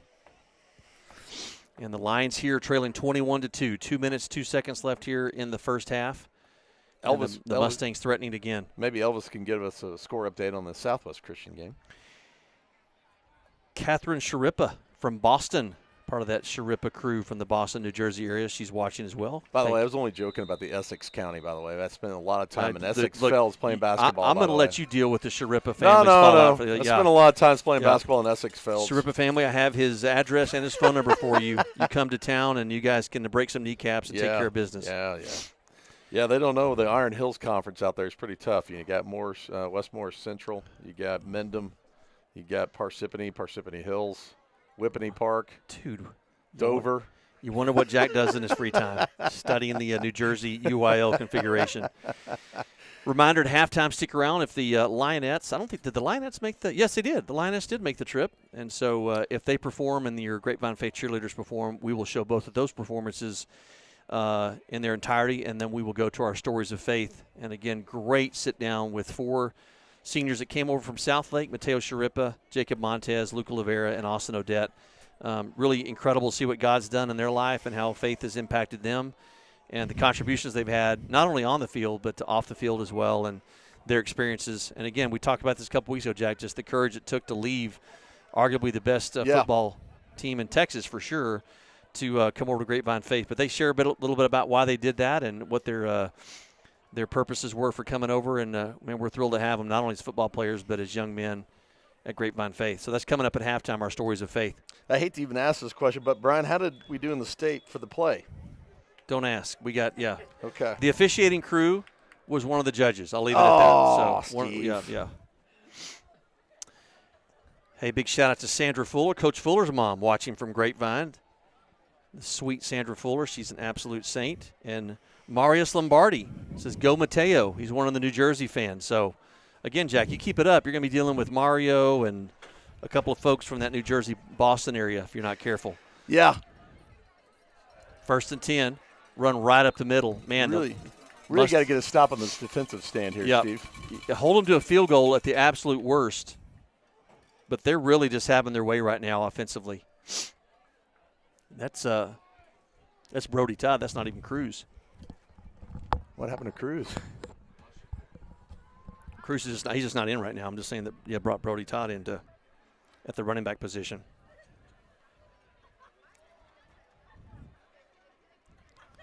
Three receivers here on the near side. Clock running with 1:25 left here in the first half. Whistle. Yep, there is a penalty flag down here on the near side. They're going to have a false start against the Mustangs. Phil Dawson not pleased with that.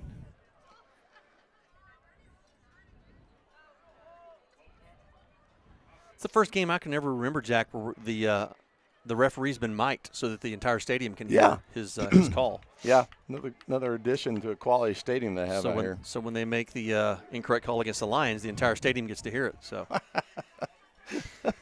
I'm kidding. I'm joking. Just having fun. All right, big second down play here. Oh, 10-second runoff. Sorry, folks, I'm getting a little parched. Got to get down and get some water and some Frito pie at halftime. That false start as a 10-second runoff against the offense. So minute 12 left here in the first half. Mustangs lead 21-2, trying to add to that lead. Clock underway here. Just over a minute left, as we said. Man in motion here to the near side. Snap back to Franco. He's looking to pass. Good protection. Pass here to the near side. Wide open, number 2. Gets inside the 20. Taken down. It's still in bounds. Looks like Mustangs have all 3 of their timeouts left. Looks like they got them. Oh, no, they marked them about a yard short, Steve. Just short of the first down at the 18-yard line. They need to get to about the 17.5. So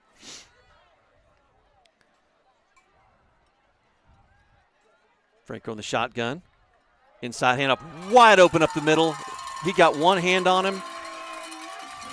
And Brody Todd takes it in for the touchdown. Jack, I have no idea what happened there. That was absolutely a missed assignment up the middle. Somebody literally touched him with their hand on his shoulder pad, and nobody else touched him. He went into the end zone. Yeah, and just kind of made a hole, and he just kind of went for it. I don't even have a word for that one, Steve. Well, the key to I think one of the keys to a game like this where you've got such a high-powered offense, you've got to keep them off the field. And that means you've got to have sustained drives. And the great Matt Sabecki watching, enjoying a nice glass of lemonade and handing out candy to the kids. Yeah, good for him. Mustangs up 28-2 now, 29 seconds left here in the first half. And the Lions do get the ball to start the second half. And Elvis did send a score update. It's 14-3 Southwest Christian over Trinity Christian. Okay, all right. Yeah, Jack, I mean, when you've got a potent offense like the Mustangs have, you've got to keep them off the field, which means your offense needs to control the football. You need to have sustained drives, eat some clock. And the Lions have not been able to do that. And they've not capitalized. The 2 times they've been in the red zone tonight, they have not been able to capitalize and put points on the board. Their only points coming off a snap over the head of the Mustangs punter trying to punt from his own end zone that gave the Lions a safety and their 2 points. I think really, it looked like we had 5 rushers on that last pass play by Franco, or the play before the rush. It didn't get much pressure on them even then, so I don't know what we're going to do. I don't know how you draw this up in the second half to try to get more pressure on Franco. Well, I know Fuller's going to make adjustments. He's incredibly smart football guy, and he's going to make adjustments. But will they be enough in the second half to put the Lions back in this game? 29 seconds left here. Mustangs will kick off. They kicked it deep earlier. On their last kickoff, kicked it to Charlie Donovan. Now, this is kind of a poocher. Lions need to go up there and get on the ball, and Mateo Sharippa does just that at the 39-yard line. So good job by Mateo there. Yeah, and one of the problems you do when you got a good kick returner like Jacob Montez, you give the kicking team a little more options on what to do. I mean, they can, and that really confuses the return team a little bit. That was kind of a knuckleball. It kind of it went right over the heads of the up linemen. But then it kind of died, and it was really weird. It was ripe for a recovery by the kicking team. I'll say that. I would say too is I still want to see that onside kick where you just drill it at the guy that's standing right in the middle of the field, have it bounce off his shoulder pads or something. Well, Jack, I'm going to say it. I'm going to say the quiet part out loud. This is the one thing you cannot do here is turn the football over. No, not deep in this area. Mateo in the backfield next to Bowman. Luke Davis in motion around the left side. Bowman looking to pass. Here comes Jacob Montez on an end around, looking to pick up some blocks. And can't get out of the grass. Good tackle there by Hayes. Yeah, talked about Hayes is Coy Hayes. That's one of their top tacklers for the season. Just couldn't hold that block on the edge over here. I think Montez was gone for another 30 yards if he could have timeout here. But somebody didn't see the signal. Florence Randall, Coach Randall's mom, watching from Justin. Coach Randall is the defensive coordinator for the Lions. Justin. Timeout on the field here. 19 seconds left. I like, Jack, that they didn't just take a knee. You protect the football on an end around, on a handoff. You're not thrown into coverage. But again, just give credit. The Mustangs are making plays when they have to. That's just the long and short of it. I mean, it's not really rocket science at this point. No. I have a friend that always tells me if you hung 28 on us in the first half, we can probably hang 28 on them in the second half. So we just got to get out there and start making some drives.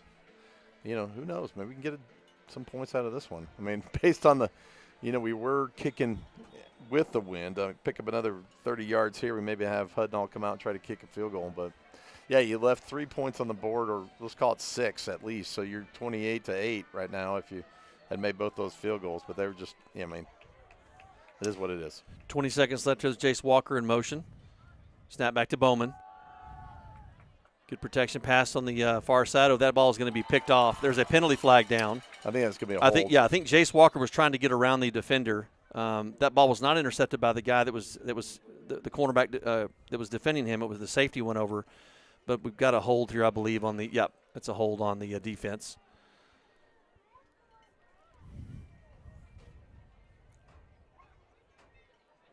Get the official word here momentarily. That'll be a 10-yard penalty and a first down for the Lions. 14 seconds left here in the pass interference, okay. Yeah, 15-yard penalty there. That actually works better. Takes it inside of Mustang territory. We need to watch what is happening with Montez. Is he double covered? What's going on there? I'd like to see if we can get him open in the second half. Got Jace Walker, Jacob Montez on the left side, Luke Davis, and Charlie Bunch here on the near side, with Mateo Sharip in the backfield next to Cody Bowman. 14 seconds left here in the first half. Lions trailing 28-2. Trying to get one last score here before the pass to Montez on the far side. Looking to pick up some blocks. Gets out inside the 35-yard line. Lions quickly call a timeout. And they've got one left. Well, that let 2 seconds roll off that clock before they stopped it. I think if I was Coach Fuller, I might ask for more time on the clock. They did. The advantages of being the home team, right, Jack? We appreciate that from time to time. Still go down as the only guy that worked the clock, the play clock, that got a delayed game on the kicking team. That's Jack Wharton. So just want you to know, it's a visiting team. I'm that good. It's impressive. You can stick around for our Stories of Faith segment at halftime. That's following the Lionettes and the Grapevine Faith Lions cheerleading squad performances. What do you do here, Steve? You try to get just a first down, or you try to get 5 yards and then call your last time out and try to get a Hudnall kick here, or what? Well, you do get the ball back in the second half, but, I mean, I'm saying you're desperate, but you're down 26 points. You haven't put the ball in the end zone yet. You've been close. You only have time for one play, really. I mean, you have time for two, but you're going to have to use your timeout. So well, it's probably a kick, right? Probably. If it's a throw across the middle, you're going to have to call a timeout very, very quickly and see if you can get it done. And again, you got 8 seconds left here, so let's see what happens. There's Jace Walker in motion. Bowman back to pass. Now he's got to get rid of it. Steps up in the pocket, throw into the end zone. Oh. Ball, I believe, was intercepted. Yeah, yep, correct. Intercepted. That's going to be a touchback. That's going to end the first half. The Lions would rather not replay this one. Well, Jack, we'll have a fair amount to talk about when we get back before we start the second half. But suffice it to say, the Lions did not come out tonight and execute on either side of the ball. And I will say offensively, Franco and the Mustangs have, and Cruz especially, has done a masterful job. And we talked, also you got to give credit to Brody Todd, number 11. He's also run the ball very effectively. So that front five for the Mustangs offensive line has been very, very effective in controlling the line of scrimmage. Yeah, I think if I was in the locker room right now, I'd be saying, hey, we're going to get some more pressure on Jackson Franco, I think, and make sure we plug that gap up in the middle for the middle run that they've been kind of getting a lot of yardage out of. We mentioned earlier, if you just now joined us, Austin Cosby out tonight he's still under concussion protocol after that helmet-to-helmet hit last week against Lubbock Trinity Christian. So Cody Bowman got the start tonight. Noah Smith is in uniform. He's been out the last 2 weeks with a strained MCL, but he is in uniform tonight, but has not seen the field. And, Jack, I would say at this point, if this keeps up, no reason to put him on the field for any reason that I can tell. Absolutely not. I mean, you got a big game next week against Fort Worth Christian. I think, even if the season's not really on the line, that's a game that we're really going to want to have. No doubt. All right, well, our halftime festivities coming up. Right now, the Grapevine Faith Lionettes about to perform, followed by the Grapevine Faith Cheerleaders. Stick around for our Stories of Faith. After that, great visit with 4 seniors that came over from Southlake: Austin Odette, Jacob Montez, Mateo Sharippa, and Luca Livera. You're watching Grapevine Faith football on the Grapevine Faith Sports Network.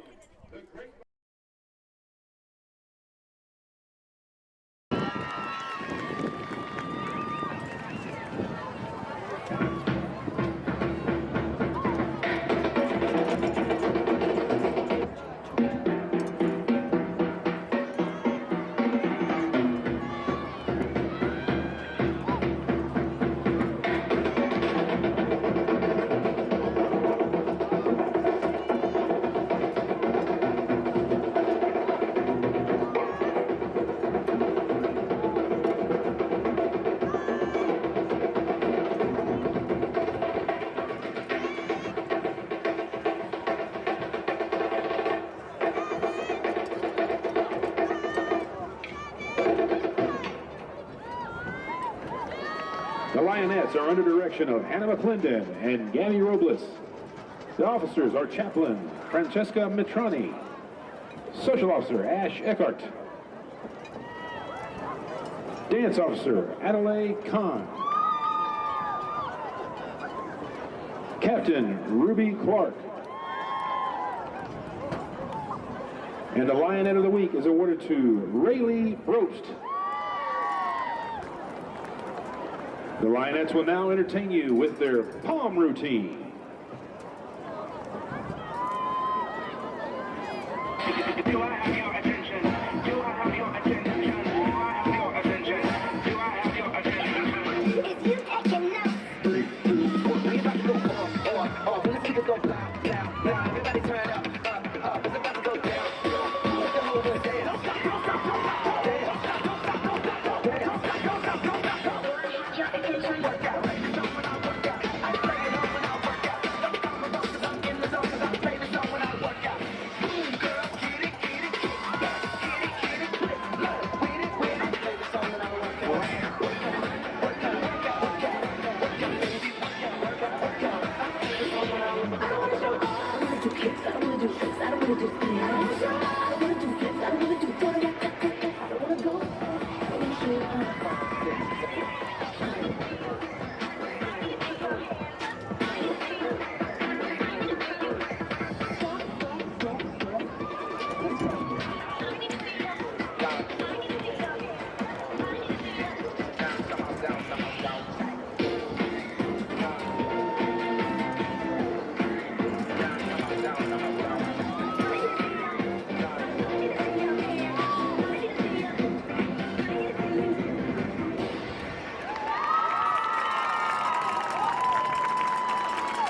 Ladies and gentlemen, the Grapevine Faith Lionettes.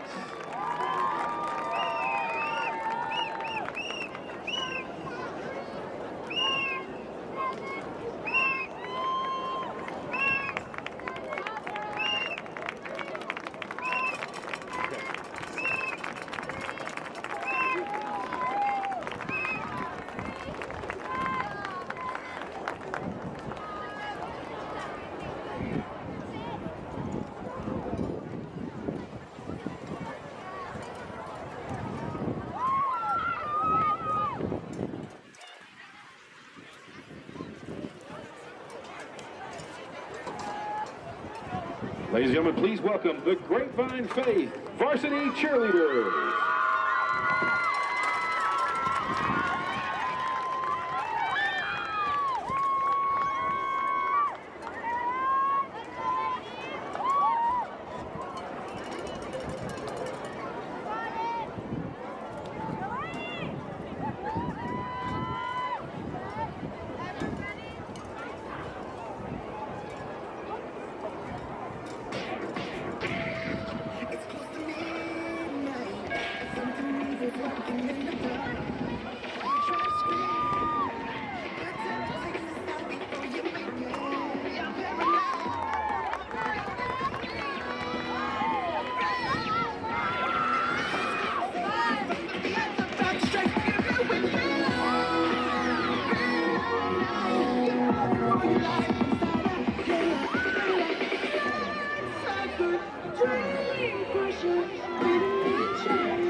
cheerleaders.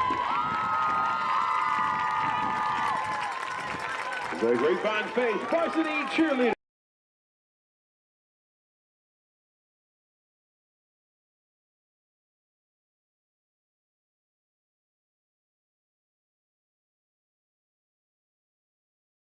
It's time for our Stories of Faith, and our Stories of Faith segment gives us the opportunity to introduce you to some of the amazing people here at Grapevine Faith Christian School. We visited with parents, with faculty, with staff, and with students, and today it's pretty special. This is pretty unique, not only for the number of folks that we've got here on the Stories of Faith, but about the kind of the history behind their stories, and so we're excited to be able to tell that. I'm sitting down with 4 football players, but this is a unique scenario, which we'll get into in just a second, but Jacob Montez, Mateo Sharippa, Luca Lavera, and Austin Odette. So guys, I know you're taking time away from your lunch right now, but we appreciate the chance to sit down with you. Sure, of course. Or stand with you, as it turns out.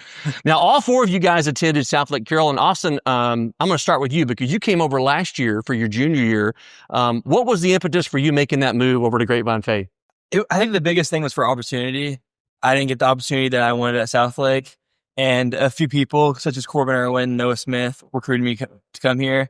And I looked into it, and I realized through this that I can grow my relationship in Christ and also be able to make an impact on the football team. Awesome. Well, you've got a future as an executive recruiter because you were instrumental, not the only one, but very instrumental in getting Luca and Mateo and Jacob over. Obviously, chance to play football here was a big factor. But Luca, I'm going to ask you, what were some other factors that you and your family looked at before making the move? Definitely like the class sizes, because I personally don't think I learned that well in a large class where I can just mess around with my friends the whole time. At South Lake here, it's really like 14 at most in your class, and it's really focused solely on you, with the teacher kind of really wanting to build a relationship with you and want you to actually learn. And I actually feel like here, I really want to learn, not just goof off and do whatever I want during class. So the smaller class sizes and that kind of the teacher to student ratio is advantageous. Yes, sir. It's awesome. Well, as I was walking over here from Dallas Road, you guys were walking back from doing Bible buddies, which was pretty cool. So that's got to be a fun part of it yes, too. Sir. It's awesome. Get to see all the younger kids and see how really bought in they are and how strong they are with their relationship with Christ is very encouraging to me, because honestly, when I was that young, I grew up in a Christian family, but I wasn't as strong as I was now. And I see these young kids, like how young they are and how good their relationship is. And I really admire it and think it's going to be great in the future. It's awesome. Well, Mateo, I've talked to your dad, and he tells me since moving to Faith, you're the happiest he's ever seen you, man. And I mentioned earlier, it takes a lot of courage to leave what is arguably one of the best football programs in the country to come over to little old Grapevine Faith. How hard was that decision for you? And talk about the conversations that you and your family had about making that move over here to Faith. I mean, it was different. It was, I had to leave my friends, come over here. But that lasted about 2 seconds before I made even better ones over here. One thing about Faith I can't express enough is how welcoming it's been, how the people here, they like, the way that they like will take you in is just, I've never seen it before. Like Corbin is somebody exactly who, when I first came here, he completely just took me under his wing, and just really opened up what the school was. And I'd say for anybody who is kind of thinking about Grapevine Faith, like it absolutely is the right move. Well, you had a great season. I'm going to check my notes here because there's a lot to get to. Over 500 yards rushing, 8 touchdowns, 2 games with over 100 yards rushing. I know the last couple of games haven't gone as you guys have wanted them to, but you guys still have your own destiny. But talk about the season so far and about the team and kind of how you've been able to, like you said, step in and gel with everybody. So we've, with our new coaches, I think we've got a great coaching staff. They'll hold us to the standard, and they have been, especially these past 2 weeks. I think as a team, we're already close, but we just need to be even closer, just spiritually too. I think it can only go up from here, and it will. We just got to trust each other. Well, you guys are part of that foundation. I know it's your senior year, but you guys are helping build something here, long term. Jacob, I'll turn to you for a second. My friend, you can run. I think God gifted you with an ability that I haven't seen in a long time. Currently number 1 in the state of Texas in kickoff return average, over 48 yards per attempt. You've returned 3 kickoffs for touchdowns this season. 2 of those were back-to-back against some really tough teams in Southwest Christian and All Saints. Talk about what this season's meant to you so far. It's meant a lot to me. Not really having an opportunity last year to play the position I wanted to. It's nice being able to just like do what I really truly love and focusing all my attention to something that I enjoy. So just being able to go out here, have fun with my guys, play a position that I really truly love, it's just been awesome.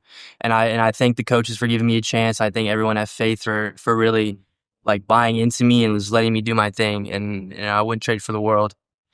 Well, we talked a lot about the excitement of getting to play and contribute on the football field and what's that meant to all of you. And I think every high school athlete can relate to that. It's one thing to be on a state championship team and watch from the sidelines. It's another thing to be part of a team, regardless of what you attain, but to be able to contribute on the field and be part of that team. So, I think wanting to be able to play on Saturdays at the next level, I don't know if you guys have aspirations for that. But if you do, how has your time at Faith helped you kind of prepare for that? I can talk about that. At Southlake, like I thought I was going to go to college and not play football, just major in business and hopefully have success there. But at my time at Faith, there's been so many schools that have reached out to me, like wanting for me to play college football, which is a really big deal. And at Southlake, that was not happening at all. So the message here is that you can come to Faith and you can find opportunities if you want to play at the next level. Absolutely, is that what I'm hearing? 100%. Yeah. Do you guys agree with that? Yes, sir. Awesome. So guys, I know one of the challenges coming over from a public school is that there's Bible credits and stuff that you have to get in, 4 years worth of it in a very short period of time. So what did that process look like for you guys? Luca? For me, that was one of my biggest implications because I didn't want to be buried with work coming over here from a public school that doesn't offer Bible classes and you're at a private school that requires them. And, the principal, Dr. Lambro, he really worked with me to make sure I wasn't buried with work and I was able to maintain a good schedule. I wasn't always having to deal with something or go to 3 different classes in one day. I made stuff up over the summer. I took like semesters worth of a class just so I could get that credit done and out of the way and not have to worry about, 4 different Bible classes all in 1 year, because that's going to be honestly way too much. So I really think that all the teachers here want you to succeed. They don't want to just bury you with anything that they can. They're going to break it up for you, make sure you can get it, and they want to make sure that you're also having fun while you're doing it.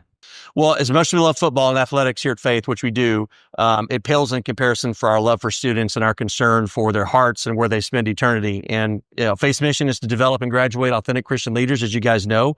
I know senior retreat was very special for all of you guys, and you made some life-changing decisions. Can you guys share a little bit about that? Yeah, I was saved on senior retreat. I also was grown in a Christian household, but I never really had really gave my life to Christ ever. And then I did that night, and I don't regret it. It's awesome. Anybody else? I also was saved that night too, as well as a bunch of other my friends. And it was just kind of like there's just like this feeling in the air. Just kind of felt different. It's like something's going on right now. I need to talk to somebody about this. So I went to Samuel. And he prayed for me, and he saved me, and I haven't looked back since. It's awesome. I love that you got peers that, there's faculty and teachers here that pour into you, but you guys have peers that have your back and brothers that love you enough to pray with you and to lead you to the Lord. Yes, sir. It's awesome. Well, guys, there's going to be family watching this that might be looking for a private Christian school for their kids. They might be looking for an opportunity to contribute on the field or, a court somewhere in athletics. What would you say to those families? Luca, why should they consider Grapevine Faith Christian School for their family? You will never regret it. There's just been so many opportunities for me with multiple sports that I have no interest in playing. I have the opportunity to, if I want to, like swim. My chemistry teacher, Mr. McClurg, he's always asked me to come swim for him. I've talked to all the basketball coaches. I've never been a basketball guy, but they want you to come play for them, because it's not really just we need the best players we have. It's we want everybody that wants to have a chance to play, because you will have that chance, especially Friday night lights. Basketball season hasn't started, but I'm sure the guys that aren't the best, they will still get their chance to play. It's a good opportunity to do some things that you wouldn't at another school. Yes, Would sir. you guys agree with that? Yes, sir. Yeah. 100%. Well, Grapevine Faith is special. It's special because of its faculty, but it's also special because of students like Luca and Jacob, Mateo, and Austin. And we're so grateful that you guys were led here. If you guys have anybody that you know might be interested in Grapevine Faith Christian School, you can visit us at grapevinefaith.com to schedule a visit to one of our campuses or to find out more information. Guys, I'll say it again. I think it's a bold move. I think it takes a lot of courage to leave a school that you've been at for a long time and come over for your junior or your senior year, especially. I think I just applaud all you guys. And I'll say this again. I love what you guys contributed to the football program at Grapevine Faith. But what I love even more is the impact that Grapevine Faith, I'm going to get emotional here, man. The impact that Grapevine Faith has had on your lives and your hearts, and it's changed your destinies forever. And so if you never play another down of football, man, your destinies are determined. And man, I can't say enough great things about our school for that reason alone. So I know you took time away to take some time to visit with me today. I really, really appreciate it, guys. That's Luca Lavera, Jacob Montez, Mateo Sharepa, and Austin Odette. 4 studs, 4 seniors here at Grapevine Faith that we love, and we're so glad and blessed that they're here and that their families are here. Second half of your Grapevine Faith Lions football games coming up next right here on the Grapevine Faith Sports Network.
Back here at Gordon Awtry Field, campus of Midland Christian School in Midland, Texas. Steve Anthony alongside Jack Orton, our producer-director Brian Partridge, cameraman Doug Atkins. Appreciate Doug helping out tonight.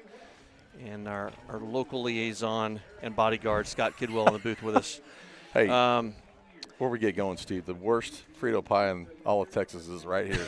You sampled it, did you? No, well, they didn't have any chili. That makes it the worst one there. So it's just Fritos, not even a Frito pie. Yeah, I passed on that. So. Well, the Lions right now sitting at a deficit of 28-2. They will receive the opening kickoff to start the second half. But you got a lot of work ahead of you, Jack, and you've got to figure out offensively how you're going to move the football, hold on to it, and get in the end zone. But you've also defensively got to figure out how you're going to stop a really, really good Midland Christian team. Yeah, I think you called it. We called two things that they did not do very good in the first half: control the edge and time of possession. I mean, they just couldn't stay on the field long enough to get a drive going. And the drives that they did sustain, it just didn't result in points. So we really got to get some points right off this first drive we got here. Talked to Coach Estrada just briefly here. Start to have end of the half, start second half, and he mentions we should have another 14 to 16 points on the board, and I can't argue with that. No, know, there's plays you look back on and coulda, shoulda, woulda, but again, that's all I told him. You're playing a really good Midland Christian team. This game's not happening in a vacuum. You're playing a really good football team with a freshman quarterback that's about as impressive as I've ever seen. Yeah. And then, again, Lions without their starting quarterback, Austin Cosby, who's out due to concussion protocol. You've got Noah Smith, arguably your best receiver you've had in the last 2 or 3 years. Has set school records, and he's out. I should say this. He's not seen the field. He is in uniform tonight, but they're being very cautious with him with the sprained MCL. So hopefully both of those guys are back next week against FWC at home. That's senior night coming up next week, 7 o'clock kick. Have our pregame show, which I got to talk to Brian Partridge about how we're going to figure that out with senior night activities going on before the kickoff next week. So we may be starting game day a little early, Brian, potentially, so we'll see.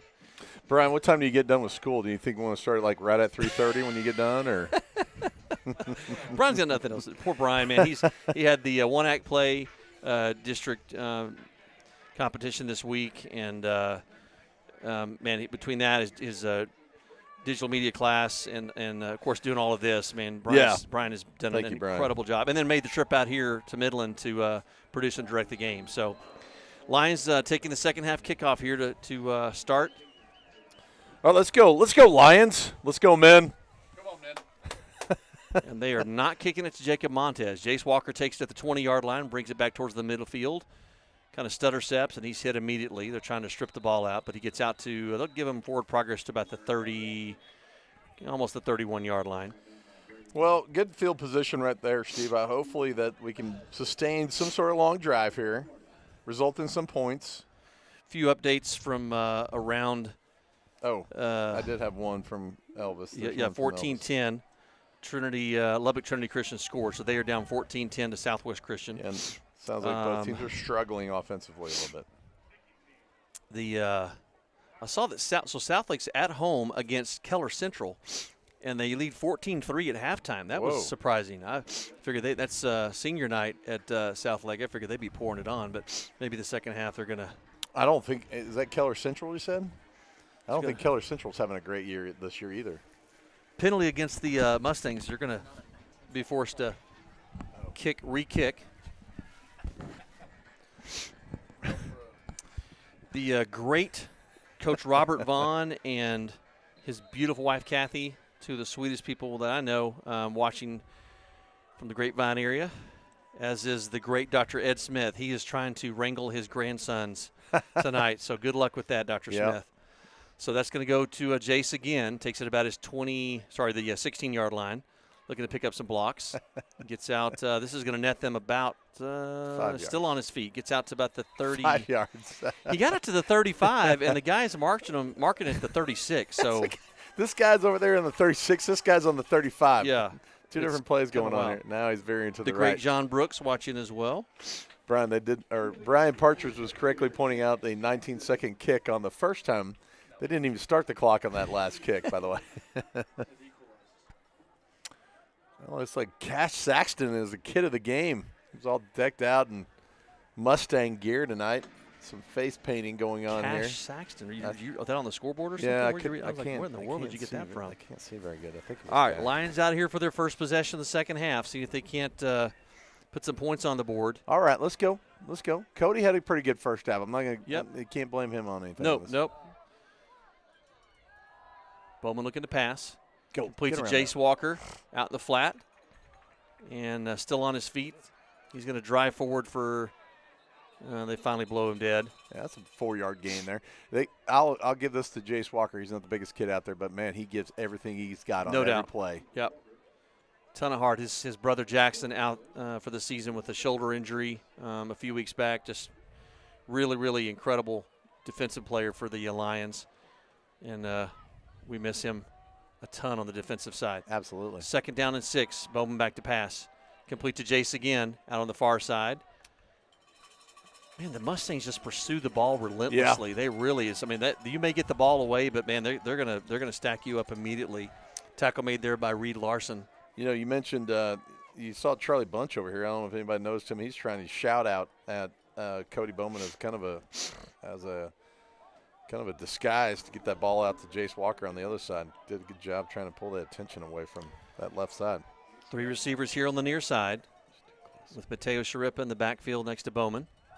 Back to pass here on 3rd down. Scrambles out of the pocket, and he's taken down at about the 41-yard line. What do you think, Steve? You go for a 4th down here. You're down 26 points. You want to sustain this drive. Nope, we're not going to do that. Caden Bishop on the tackle, and he got injured on the tackle, so he's down. Yeah, they're going to bring the punting team out. Clark Limmerman to punt. Yeah, Jack, I get it. You need points, but you also want to put yourself in a bigger hole and give them a short field. So, yeah. I understand. The odds makers would tell you to punt this ball away. Hopefully you enjoyed our really powerful stories of faith at halftime with the Austin Odette, Luca Lavera, Jacob Montez, and Mateo Sharippa. Mrs. Wharton said it was really good, Steve. So she always likes your work. She gets Chris Conley, Tom Rinaldi, and then Steve Anthony. Is that it? Yeah, those 3 people teared up on the Roy Firestone. Yeah. You're not going to make me cry. You're not going to make me cry. No. Chris Ann Conley. Killian watching from Buddy Eccles Field in Coppell. Who? Ann Killian. I guess she's Ann, let us know. I think you've got maybe a nephew or somebody playing for the Lions. I think she's. Huh? Oh, is that right? She's Elvis's assistant. Oh, all right. What the great Brian Partridge tells us. So thank you, the Brian. Coppell Cowboys tonight. There you go, Ann. There you go. All right, Clark Limmerman back to punt for the Lions. Oh, there's a pass. Wide open to Walker Little. He's caught it. There's a penalty flag down, of course. So should we bring that one back? Walker Little still on his feet. Stays in bounds. Finally knocked out of bounds inside the 15. Run that back. Let's go. I have to see a replay on this one. And I will Let's see what we've got. You got a hold. There is a hold over here. It looks like he's holding his chest. We have a replay on that, Brian? We do not. Well, you can always back it up. But we're going to make sure that play gets called back.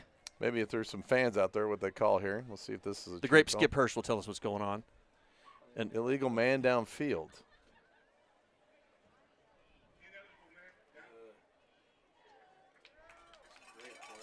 Oh, the mic cut out, so we didn't get a number on it. Wow. Midland Lee up 26-7. Yes, okay. Don't remind Scott. Midland Lee 26-7 over the Midland High Bulldogs. Pups up. All right, 5-yard penalty on the Lions. More importantly, it was more like a 65-yard penalty against the Lions because it called back a really, really great play. Clark just Lemon do it with again. A great Why pass not do it Little. again? Let's just run it again. That's terrible. Golly. Good call there, though. Yeah, creativity there on the Lions' part. I'll give them credit, Jack. Want to keep their offense on the field and kind of keep the Mustangs off balance. I'll just do this. Matt Sobecki, I know you're watching. Just rewind it and let us know if that was an illegal man downfield. Brian thought they called it on Jace, number 6. I'm not sure. We couldn't tell from the he does get a punt away this time. Fire. That takes a Mustangs bounce backwards and inside the 40-yard line. So the Mustangs are going to have good field position here to start their first drive of the second half. You know, I watch a lot of Texas Tech football, Steve. I don't know if you know that or not. Oh. The great Skip Hurst, Jensen Anthony's uncle, says that was not a correct call. That's not what he said, Steve. Go ahead and say what he said. Oh. Thank you, Skip. Moving Thank you right for along, listening. yes. How's Richardson Square Mall doing these days? The Skip is in North Carolina. Oh, thank you, yes. Oh, the Pescafort Pitchforks. How they doing tonight? Piscaforest, the Pitchforks. All right, Mustangs. 1st and 10 from their own 37-yard line. Pass by Franco. Wide open right across the middle, still on his feet. Takes a cut to the outside, takes it back to the inside. Now back again to the outside. Escapes a tackle. Cannon Hunter trying to bring him down, and the Mustangs score. Goodness gracious. He showed some speed right there. Peyton Ross on the reception from Franco. And by the way, those of you that are going to be watching the broadcast for Faith football next year, you're going to see both Peyton Ross and Jackson Franco again next year. Yeah. You got a 10th grader, a 9th grader throwing to a 10th grader. Yeah, you get Franco for the next 3. Thank you very much. Dear Lord. That was a pretty good pickup of speed. Well, they got to bear down here. We talked about this at halftime, Jack. I can't remember a freshman quarterback, number one, starting in a game like this or for a team like this. But, man, I am so impressed. He has been unbelievably poised when he's been flushed out of the pocket and there's nothing there. He's thrown it away. He's okay. Now, look, that was a great pass. Give a ton of credit there to Ross. There's no way. I just watched the replay of that fake punt. There was no illegal man downfield. I'm just going to go ahead and say it, Steve. Well, I think he had a little assistance from the Midland Christian sideline. Because that flag came in well after the there's nobody outside of a yard of the line of scrimmage on that play. That's terrible. Wow, Trinity just went up on Southwest Christian 17-14. Whoa. So that will complicate the playoff picture quite a bit. Yes, it will. Yes, it will. If you watch the pregame show with Coach Fuller, we were talking a little bit about the playoff picture and just if it's going to be a coin flip or they've done it several different ways over the years, and the coaches at the coaches meetings will at the district will kind of vote on how they want that done. So I'm not sure what the process is going to look like if they go to head-to-head or end up doing a coin flip, but it's very crowded. Outside of All Saints and then FWC in second place, that third and fourth position is really up for grabs. Kickoff by Midland Christian. Chase takes it at the 10, brings it to the middle of the field, finds a big hole, still on his feet, scampers out over the 40-yard line. The Lions will have good field position to start, but they are behind the 8 ball, Jack. 9:33 left here in the third quarter, and you're down 35-2. You're going to have to figure something out. It sounds bad when it's 35-2. I wish it said 35-0. It sounds better for some reason. Yeah, I'm with you. I don't know why that is, but in a weird way, it kind of does. Okay, I've got an update on that pass play, the fake punt. Walker was not declared a eligible receiver, so he did go out and was ineligible going downfield. So allegedly, I don't know. Who knows?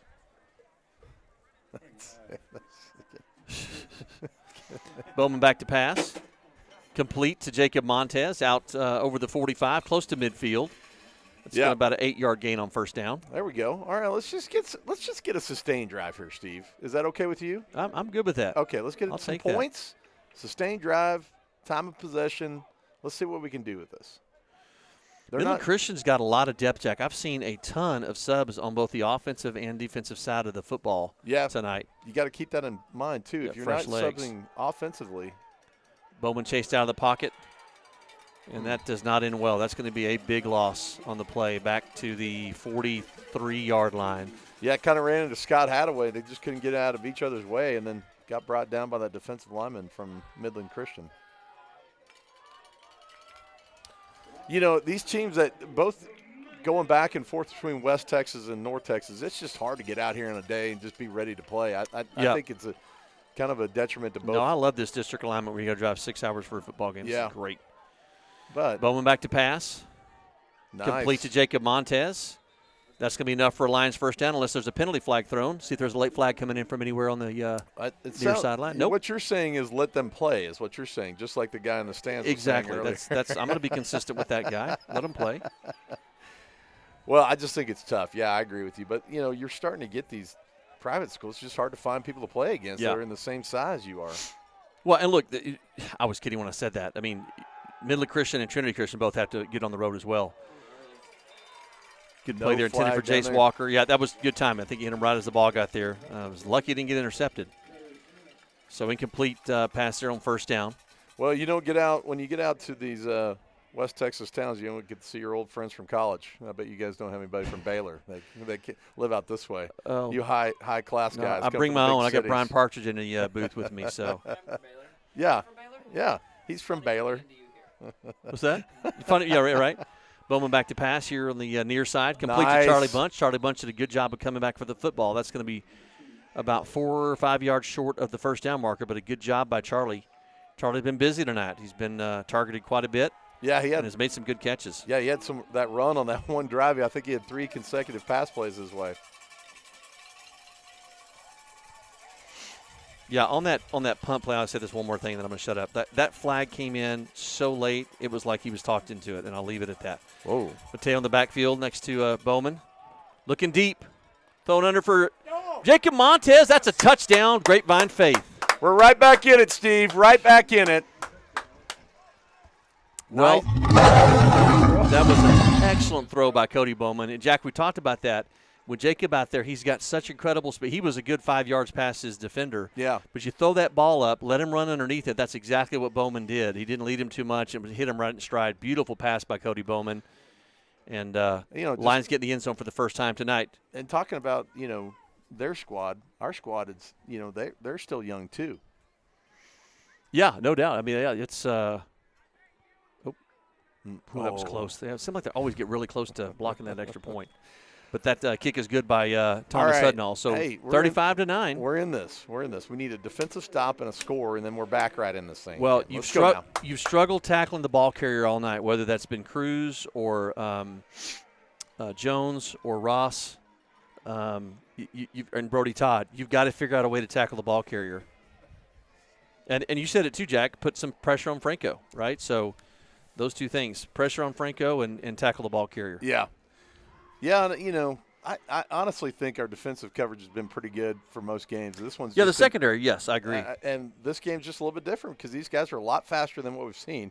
Every game we've had a different challenge. Either the offensive line was big and strong in the running game, or the receivers. In this game, we're having a little bit of a problem with 2 of the 3. Yeah, full credit to Midland Christian, man. They've only had 1 loss on the season in district against All Saints. Yeah, and you see why. I mean, they're a really good football team. You give Dawson a couple years, I bet he comes back and figures out a way to beat that All Saints squad. Well, I mean, he's going to know the referees down there in All Saints a little bit better too. Did I just say that? Liberty up on Bishop Lynch 28-6. That's in the third quarter. Dallas Christian up 35-10 over John Paul II. New Braunfels Christian Academy. Is that New Braunfels Christian Academy? 48-7. There's an onside kick by the Lions. Big kick. They got it. And the Lions recover. No flags on the play yet. Yeah. Well, that was executed perfectly by Thomas Hudnall, so good job there. And the Lions with a little bit of momentum going here now after the long touchdown pass by Cody Bowman to Jacob Montez. You also got to be careful. It could be fracking out here, Steve. The momentum shift or it's been fracking. Which one of the two? Lions will take over 1st and 10 from the Mustangs 48. More importantly, Jack, you've got your defenses off the field and their defense is on the field. Yeah. So, this helps give your defense a rest. Fake that handoff to Shrippa, throw that deep ball again to Montez. We'll see what happens. Trinity up 24-14 in the 4th. Send back to Bowman. He is going deep again. He's looking for Charlie Bunch, trying to get separation. Charlie almost came up with that ball hard when his hand was being held. I did think that was pass interference, and I think if Bowman had thrown that to the outside shoulder, I think he would have given him a better chance at that catch. Oh, his shoulder. He's got a hurt shoulder. Yep. Charlie came down awkward on the trying to get that ball. Give credit where credit is due. They got that trainer from Midland Christian out there quick for them. So thanks for the help there. Charlie's coming off on his own power. He will come out for a play. Yeah, Cody's had some good throws here in the second half. Again, we're about halfway through the third quarter. Lions trail 35-9. And we know the experience level of Coach Fuller. We have not seen any running game out of Grapevine Faith tonight. I'm not so sure that they have found a way to run it up the gut with Shrippa or even on the outside. So maybe look for that a little bit here in this drive. Elvis Gallegos give us an update. Trinity up 24-14 in the fourth quarter over Southwest Christian. Mm-hmm. Wow, I did not see that coming at all. I didn't see it coming either. I was just hopeful that it was coming. All right, 2nd down and 10 for the Lions. It's a handoff to Sharip around the left side. He's got some blockers. Out inside the 45-yard line, close to the 40. It's going to bring up about a 3rd down and 3. Can you replay the audio where I said we need to get Shrip in the running game here, Brian? I don't know if you could replay that or not. If you do say so yourself. Well, I was going to say, that's why they pay me the big bucks here at Grapevine Faith for the analysis that I give. Well, obviously 4-down territory for the Lions now that you're inside of Mustang territory, I would think. But let's see if they can't pull off a 3rd down conversion here. Play action. Pass right across the middle. Oh! In and out of the hands of Charlie Bunch. The defender got his hand in there, but Charlie really thinks he should have had that one. He is not happy with himself. I think he really wanted that one. Oh, he had nothing but green grass in front of him, too. Yep, that was probably 6. Definitely a 1st down. Well, that's a challenging throw to make a young quarterback throw, too. I'm glad they have the confidence in him to do that. In some traffic, no doubt. Sorry, folks, if I got excited there. I was just thought that was a really good throw and catch, but just out of reach. All right, 4th down and 3 from the 41-yard line. Send back to Bowman. He's looking deep. Oh, Jacob is looking back for it. God, he got held up there. I don't know if he was trying to do try to make a move to try to throw the defender off, but he got crossed up with Cody and ball was overthrown. Well, Cody had a lot of pressure on him in the backfield there, and I think he was just trying to get rid of that ball and hopefully get a chance for Jacob Montez. Just kind of overthrew it a little bit there. Mustangs will take over from their own 41. It's getting kind of late out there, Steve. I was kind of hoping we get some trick-or-treating in tonight before we left here, but it doesn't look like that's going to happen. Not going to happen, huh? You want a moon pie? I don't want a moon pie. Brian's giving you a moon pie if you want it. I don't like moon pies. I don't know why. The great Mark Edwards brought those to us, and I don't like moon pies. That's funny. Marshmallow stuffing is something that makes me want to, hurl. All right, 1st and 10 for the Mustangs from their own 41s. They take over on downs. Inside handoff. There you go. Line stack them up. Gets about 2 or 3 on the play. They actually mark him out at the 46. Wow, more like 5 yards. Yeah, good grief. Yeah, I thought it was a pretty good defensive stand there, but just kind of seemed to get an extra 2 or 3 yards of surge. Yep. Okay, all right. That's okay. That's all right. Oh, Another nice. handoff. Oh, big stack up there. Corbin Irwin in there. Walker Little. Good job, Corb. Sharippa kind of held them up a little bit, bringing those other defensive linemen to make that stop behind the line there. So, Jack, you've got not looking too far ahead here, but just something else to talk about for a second.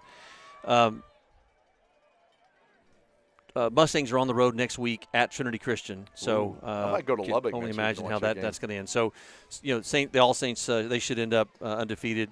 Midland Christian will have the 1 loss, and then FWC will have 2 on this season. That's a great passing catch there, complete to Peyton Ross. Why do you call it a great passing catch? It was like a 1-yard gain. Well, as far as a great catch, he dove to catch it. I'll say that. All right, this is going to be 4-down territory for them. It looks like. Yep, no, they're going to bring the punt. punt team out. Okay. So the Lions, if this score holds, again, there's time left. I'm not calling this by any means, but it's going to be complicated, especially if Trinity Christian wins.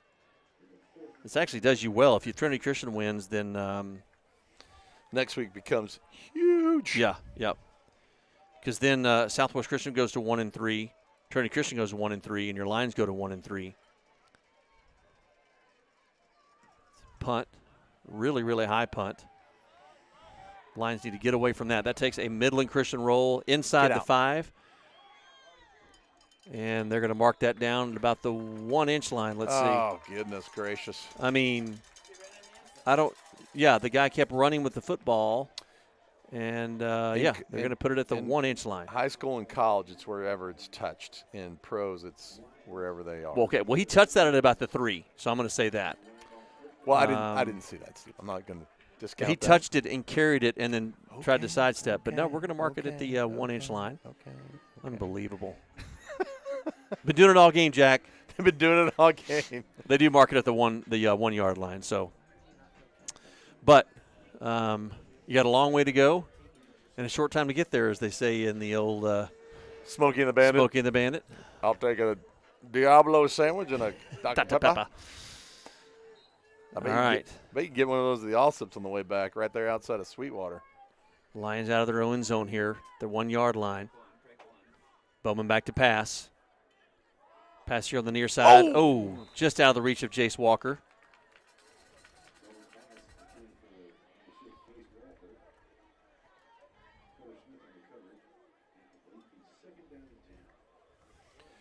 Well, getting a first down here would be really key, Steve. I think just getting out from the shadow of your goalpost, even for a punt, would be good. Yeah, you do not want to be kicking from the one step literally from the back of the end zone. Siripa in the I formation behind Bowman. Luke Kelly in motion. There's Siripa with a handoff. Oh, barely gets out of the end zone, Jack. And I mean, like they've marked him. Yeah. Just that's as close as you can get to the end zone without being in the end zone. Whew. Boy, it looked like he had a head of steam. I thought he was going to get 2 or 3 yards on that play. That Mustang defense, man, they swarm the football. It's crazy.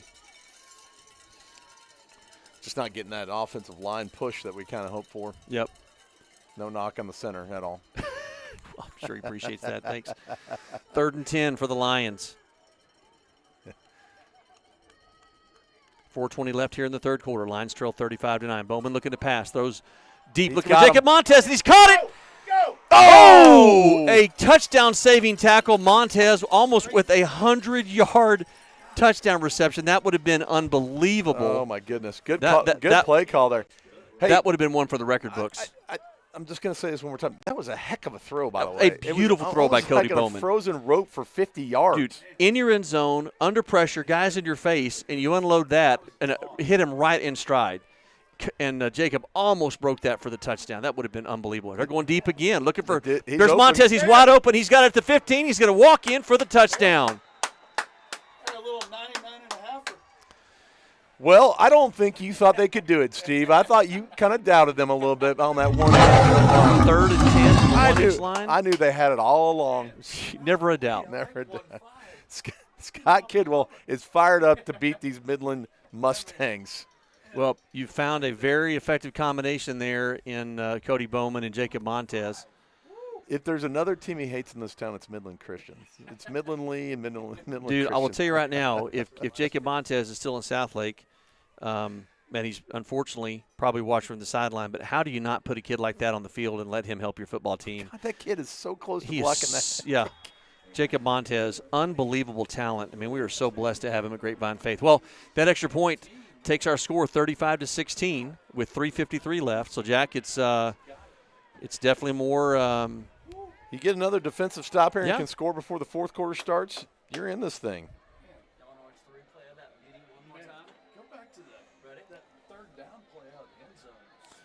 Well, the Lions very quickly rolled right through the Reliant Air Conditioning red zone. Yeah, they only had one Plains Capital first down. Right. Also. Get a couple plugs in there for our sponsors. Do want to thank our all-school sponsors, Reliant Air Conditioning and the Stewart family. Also our gold sponsors, Jeffries Collision Center, BC Counselors at Law, Box Financial Advisors, Pennington Concrete, Ape Fitness and Performance, and Texas Bone and Joint. You know what we need after seeing All Saints and seeing this stadium right here? We need a couple of oil and gas guys that make a lot of money. That's what we need at our school. We could do that. We could just move it out here to Midland and find some oil and gas guys there. But let's get one in Dallas-Fort Worth and get a new stadium out of it. What do you think, Brian? Maybe we get a ConocoPhillips Stadium is what we ought to get down there in Grapevine Faith. Well, the question here, Jack, do the Lions try to pull off another onside kick? I think you kick it away, Steve. You had a good defensive stand there. I think you've already pulled your trick once. You've got one receiver back. They've got their line stacked. They're definitely expecting an onside kick. They've got 10 men at the 30-yard line, or the midfield, I should say. Oh. They are doing another onside kick. Yeah. And that ball is recovered by the Mustangs. Yeah, that at was the Clark 45. Clark Lemmerman on that one. Oh, it was Clark. Sorry. Yeah. Clark Well, no, Lemmerman. I mean, they kind of set it up so they couldn't figure out who was going to kick it, Yep. but it was Clark Lemmerman with the kick there, not Thomas Hudnall.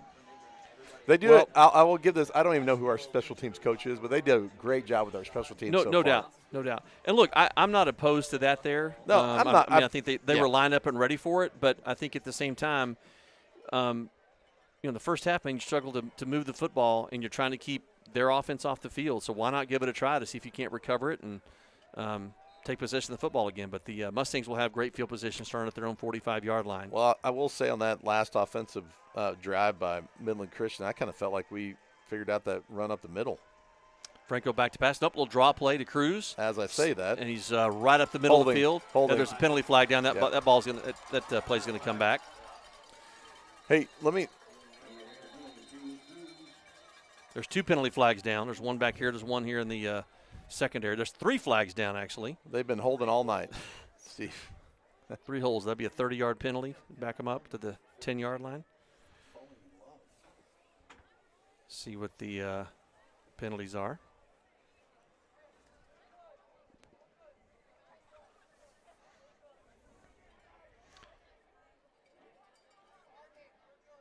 It's going to be a 10-yard penalty from the spot of the foul, not from the previous spot. So that, well, let's see. Yep.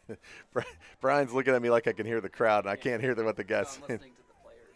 Oh, okay. Number 12, informing his team that it's their game. They're good.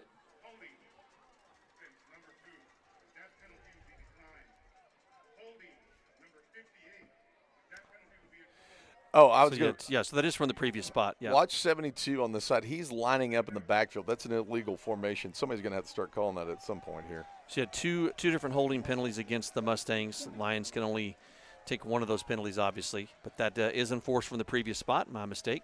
So that does back them up to the 35-yard line.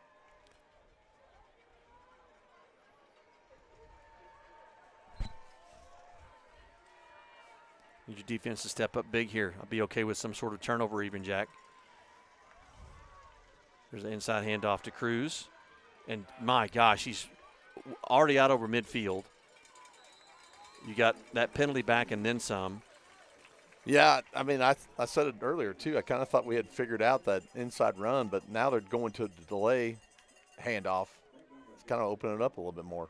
Again, give Midland Christian credit. They've been a threat to the pass because Franco is so athletic, and they're using that to their advantage with that draw play to Cruz, who has just run wild tonight.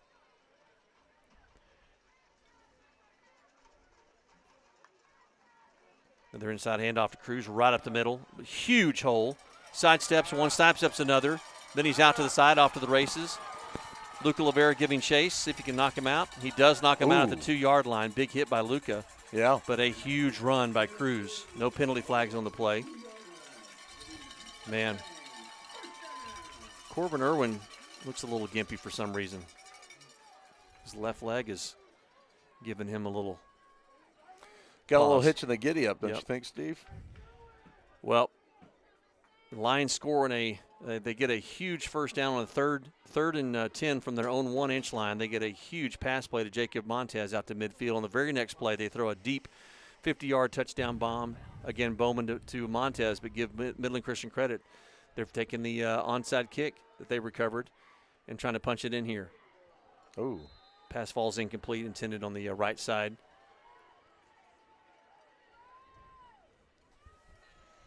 Yeah, they're answering the bell. Josh Harris getting some playing time at cornerback for Grapevine Faith tonight. Hadn't Yep. seen him out there much. Love seeing Josh out there. Second and goal from the 2. Charlie Mustangs Donovan. leading 35-16. Wonder if Charlie's hurt or something.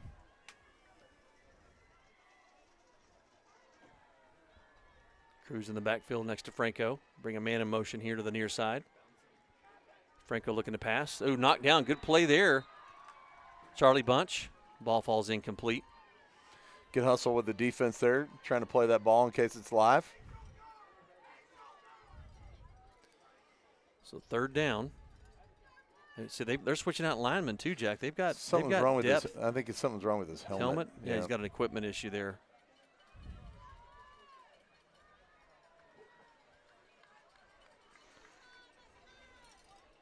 Franco giving the instructions to the offense here on 3rd down. Goal to go from the 2-yard line. There's a handoff to Cruz, and he's in for the touchdown. A little bit over pursuit there.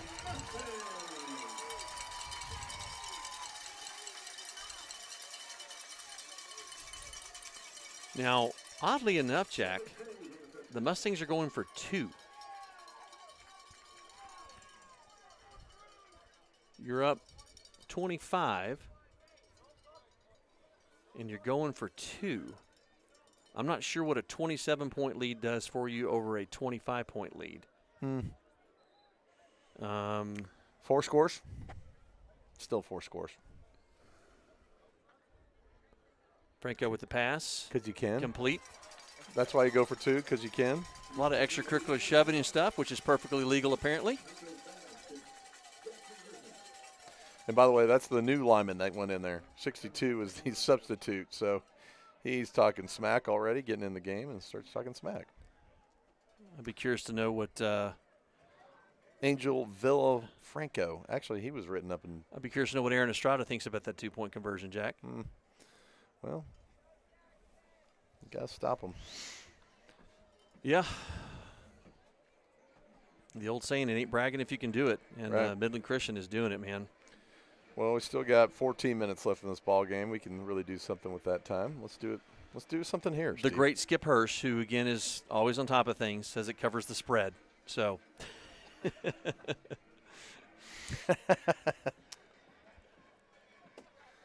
Well, those 2 points aren't going to, you need more than 2 points in this football game. That's not the difference maker by any means. It seems a little bit like they're thumbing their nose at you, but well, I don't know. I mean, not trying to start it, make a mountain out of a molehill, but it was interesting to say the least. So, little pooch kick. Cannon Hunter with a fair catch at the 30-yard line. Well, he's had a lot of those this year, too, Yep. by the way. Yep. All right, Coach Fuller pulls his offense together and see if they can't come out and answer the bell after Midland Christian went 55 yards for that score on that drive. They got a great scoreboard here, too. God, yeah, it's a huge video board. I need one of those. Yep. Anybody watching this game who would like to contribute to the video scoreboard fund, email Jack Wharton. 1st and 10 from the Lions. Bowman back to pass. He's looking deep. Oh, he had Jace Walker. Intended for Charlie Bunch. Sorry, I got Jace Walker caught up in the close play. Charlie Bunch. Good coverage on that side. Charlie had I'm going to say this, and it's going to sound bad. The guy was a lot shorter than Charlie, and when he brought the ball down, it hit him in the head when he tried to tuck it away. There's a he's short, is what I'm saying. There's a bar window sill, I should say, right in the middle, and Charlie got behind that. I didn't see him. All I saw was Jace Walker, and so I thought it was intended for Jace. Looked like it was Jace kind of turned around. It was Charlie Bunch that was in the pattern. 2nd and 10 from the Lions from their own 30. 2:07 left here in the 3rd quarter. Bowman back to pass. Good catch. That's going to be a 1st down. Complete to Jacob Montez. Man, he's had a monster night. Yeah, again. Montez has had a great year. Montez reminds me of a great wide receiver from Tech. Tight end, actually. Shocker. Mickey Peters, the great Mickey Peters. Just got the same body style. It's great receiver. You and Scott Kidwell, and nobody else has heard of him, but thank you for sharing, Jack. Yeah. Coming back to pass. Good coverage or good protection. Oh, complete. Go. To Luke Kelly. Luke Davis. Luke I do Davis. that every time. I do it every time. Come on. Luke Davis done a great job filling in for Noah Smith this year, Luke, too. Luke, he's had 2 or 3 really good weeks in a row. That was a good catch. Yeah, it was. The umpire was right there, kind of used him as a shield. But great job there by Luke to get that pass from Bowman. There's a handoff by Mateo. Gets out of the reach. Yep, stiff arms a guy inside the 30. Good run there by Mateo. Definitely his best run of the night. Yep. Good strong run around the right side. That's going to be a first down. Plains Capital first down, Steve. That is another Plains Capital first down for the Lions. Minute 20 left here in the third quarter. Lions not going quietly here.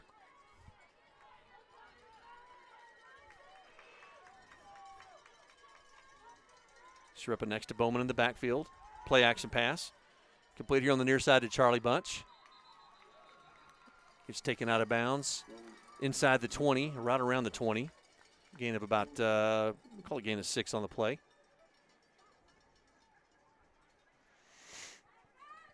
Again, huge thanks to Doug Atkins filling in tonight for us on the cameras. Done a great job tonight. And, of course, the great Brian Partridge with our producing and directing, all the special effects, the lineups, all the commercials, everything you've seen. Brian's just done an incredible job this year. I think Scott Kidwell said it best. He knows who's doing all the magic back here. That's right. Brian Partridge. That's right. All right, second down for the Lions. Hand off to Mateo. Good and run he there by stumbles forward. Boy, he got hit, and then he just kind of scooted to the left Yep. and scooted back to the right and then put it right in there. Good job. Mateo's just been such a strong runner. Yeah. He's gotten a lot lighter on his feet since those first couple games, Steve. He's not quite as angry at the ground as he used to be. Yeah, he still runs hard, doesn't he? Yeah. Clock running, 34 seconds left here in the third quarter. Oh, Davis in oh motion. my He's gosh, got a man he's wide open. Jace Walker wide open. Touchdown, Lions. See if there's any late flags coming in from the sideline. They ran into each other. The Midland Christian defenders ran into each other. There was no play from us. The officials calling the – I guess because the injury, yeah. Yeah, they kind of got sideways and crossed up and ran into each other. So touchdown Lions. Cody Bowman with another touchdown pass, this time to Jace Walker. I don't know how they did it. They just made those Midland Christian guys run into each other on that one. Lions offense stays on the field. Scores currently 43-22. See if they can cut into that lead just a little bit more with a 2-point conversion. Bowman complete to Mateo Sharippa, and that 2-point conversion is good. I don't like what we're doing here. We just need to tuck that ball away, give it to the ref, and just run to the sideline. We don't need to be pointing at the other team here. We just need to get in there. I think he pointed back at his own player. Okay. Talking about Mateo? Yeah, Mateo's pointing back at either Cody or one of the other guys. I saw some of the other plays earlier, not from Sharippa, just from other players on the team. We got to get back in this game. We don't need to be doing that. Well, you're back. You're up 43-24. 25 seconds left here in the third quarter. They are not going quietly into that good night, are they? Lions just got inside the Reliant Air Conditioning red zone. If your house is on the fritz. Ooh, Trinity, final, 24-14 over Southwest Christian. Wow. I was saying, Jack, our friends at Reliant would appreciate probably the chance for me to finish that promo to say if your air conditioning heater is on the fritz and you're in the red zone, reach out to Reliant Air Conditioning today at 877-YOU-HERO. You'll find out why they've been gimmick-free since '83. I bet they're so excited like we are. They're 877-YOUR-HERO. That's what we're looking for tonight as a hero. We are looking for a hero. Yeah. Boy, that's a big win by Southwest Christian, or sorry, by Lubbock Trinity Christian over Southwest. I did not predict that at all. So I had about a 45 minute to an hour discussion about district standings last week on the way to Oklahoma from the great Mark Edwards on where things would work out, on who beat somebody, and if we went this way or that way, et cetera, et cetera. So that was a good win for us. Big game next week. Huge game next week. Huge. In the fourth quarter, All Saints up on FWC 34-14. Lions faking onside there.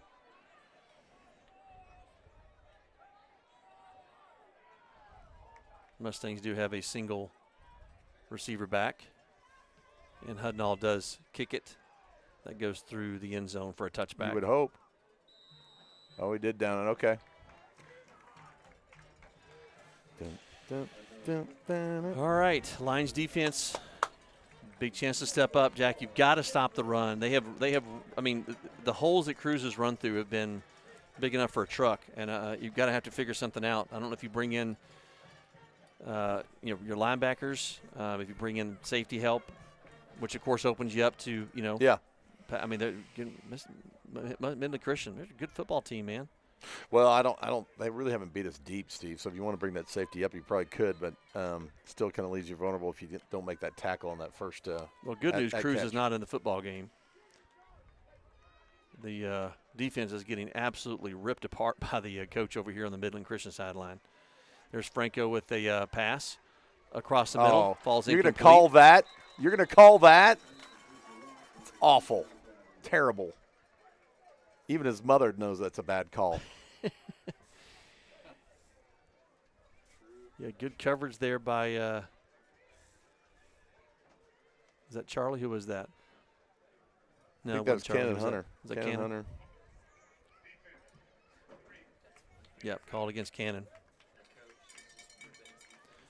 That's going to move the chains, give them an automatic first down out to the 35. That's awesome.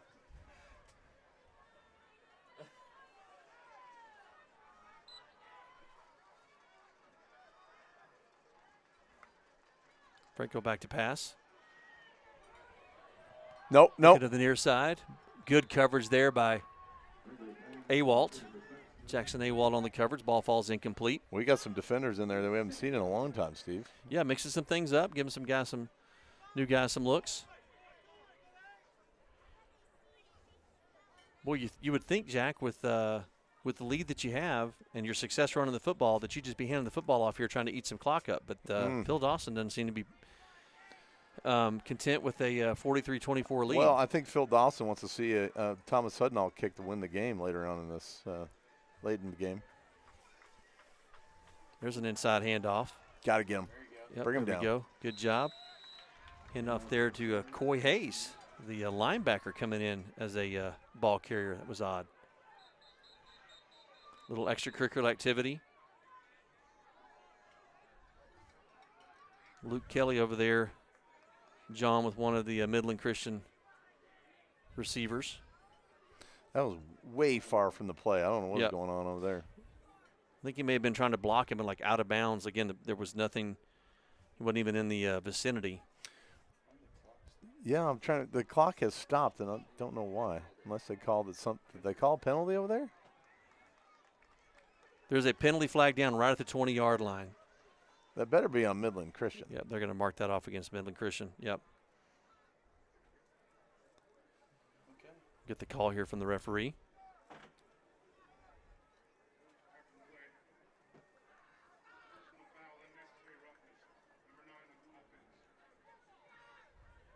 The penalty on Jackson Griffin.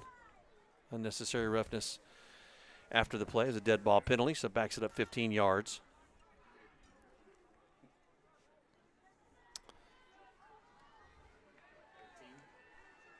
So it's going to bring up a long third down. You know, that's the other problem. It was a dead ball play, so they didn't replay the down. It's still third down. Correct. And it's huge. Yep.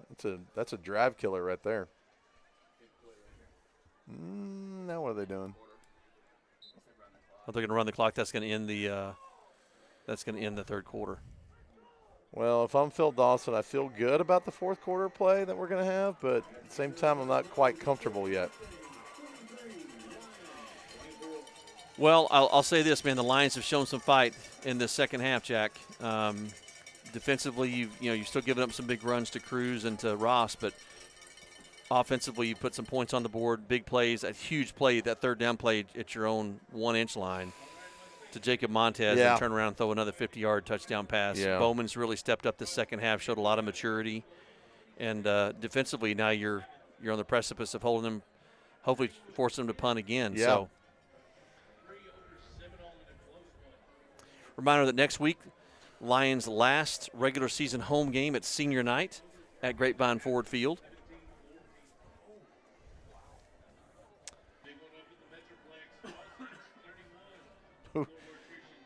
Just posting that score. Yeah, it's 34-14 in the fourth quarter for All Saints and FWC. That's a huge game next week. If you're listening to us right now and you don't have money, go to your mom's purse and steal it out of there and get to that game next week. Yep. Yep, Lions need, that's at home. That's going to help a ton. But, yeah, you got to have a big game against your rival. And we need everybody there. Everybody. Jack, that is going to be a heavyweight bout. They call it a Donnybrook, I believe. Yep, you've got two rival teams. And you need as much support as you can out there at Grapevine Field. Yeah. All right, start of the fourth quarter. Mustangs with a 3rd and 19, leading 43-24 at their own 26-yard line. Lions defense looking to come up big here. Let's go, D. Need to stop here, Steve. Tap back to Franco. Play action. Pass to the far side. Keep him Complete inside. to There you go. Good Ross. job. Oh, good tackle there. Who was Good that, open Jackson field tackle Awalt? there. Was that Jackson Awalt in the bottom of that pile? Pass complete to Ross. That was a big play by the defense. 26. They got maybe 5 yards on the Is play. that That's Luke going to bring Little? up 4th down. Was that Luke Little? Number 23? 28? No, he's 20. 28 is Awalt. Okay, it was Awalt. So Jackson Awalt. Good tackle there open by field tackle Awalt. there. Yep. Well, now you got Jacob Montez going back for a punt. Just why don't you just throw it, intercept it or something? They don't want to punt it to Jacob Montez. Again, just underway here in the 4th quarter. Well, Trey Haverty back there, starter kid. Another high snap on the punt, but they get it down.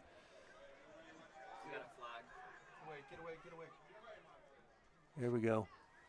Where's Takes the a flag Mustang. down?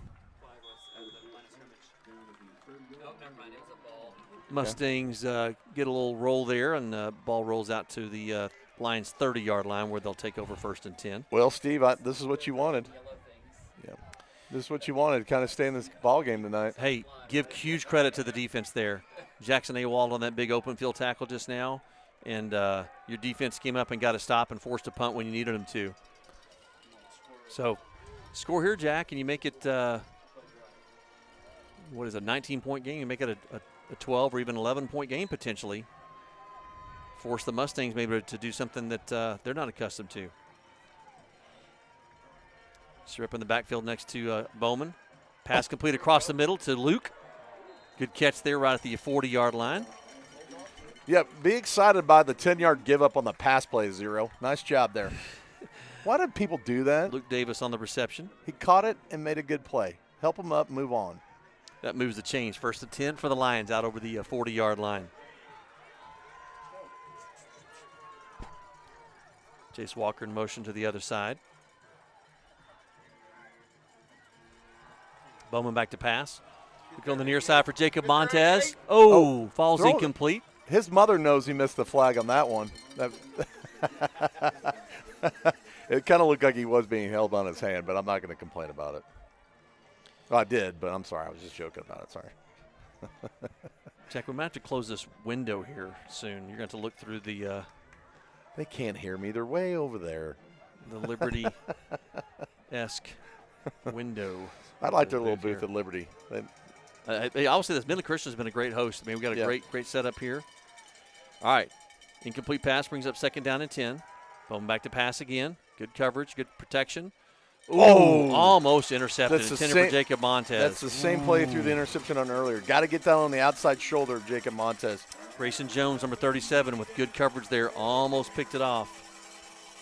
That was really close. Yeah, you got to get on the outside shoulder on that one. I like that little route right across the middle, Jack. The Luke Davis route? Well, yeah, post or something. Here's you got Jason in the slot here, so maybe take him across the middle and no flag down. Pass here on this near side to Jacob Montez. Oh! And he had his hand on his shoulder pad. Wow. That's one that Jacob wants back. That's 6 right there. I think Zero got away with one on that one. Yeah, Cruz came in and just kind of tapped him, maybe throw him off just enough.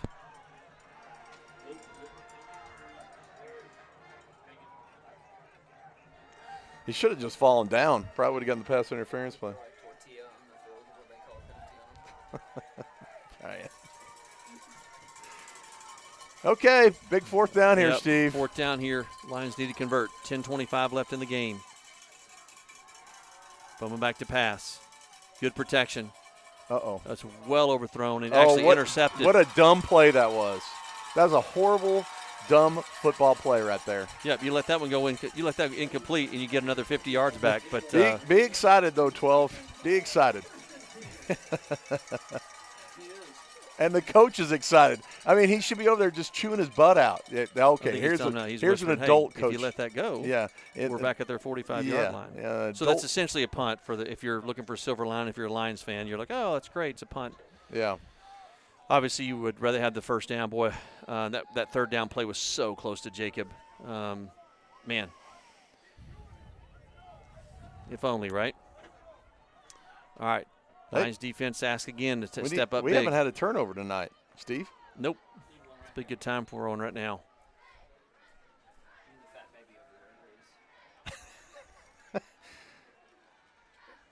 You want Doug to zero in on that one? There's a handoff to number 11. He's out over the 20. Gets about 3 yards on the carry.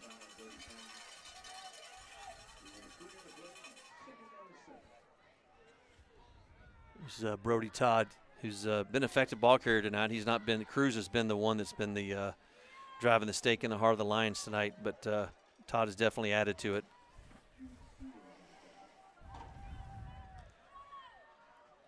Second down and 7 from the 21. Keep the ball on the ground. Nope, it's a pass. Complete over here on the near side. There's a block in the back. There's a block in the back on Charlie Donovan. Charlie could hardly even break free because he was being held and blocked in the back. Unbelievable. All right, big third down play here for the Lions. Third down and 4. I think Charlie Donovan's hurt, Steve. Think he's playing hurt? No, he's not out there. Oh, he's not out there. Who was that then? I think it was this guy, 21, Josh Harris. Was it Josh? Yeah, I think it was. I was thinking it was 11. Yeah, instead. There's a draw play. Yeah, they Been just so set that up effective. so Yeah, there's Todd perfectly. again, still on his feet, out close to midfield. They set that up so perfectly, moving the offense to the right, and then they just delayed handoff to the left. It was wide open. Yep.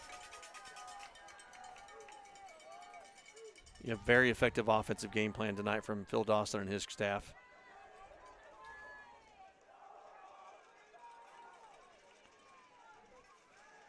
Pass complete. Boy, there's a missed assignment there. Complete to number 7. That's inside about to the 35-yard line.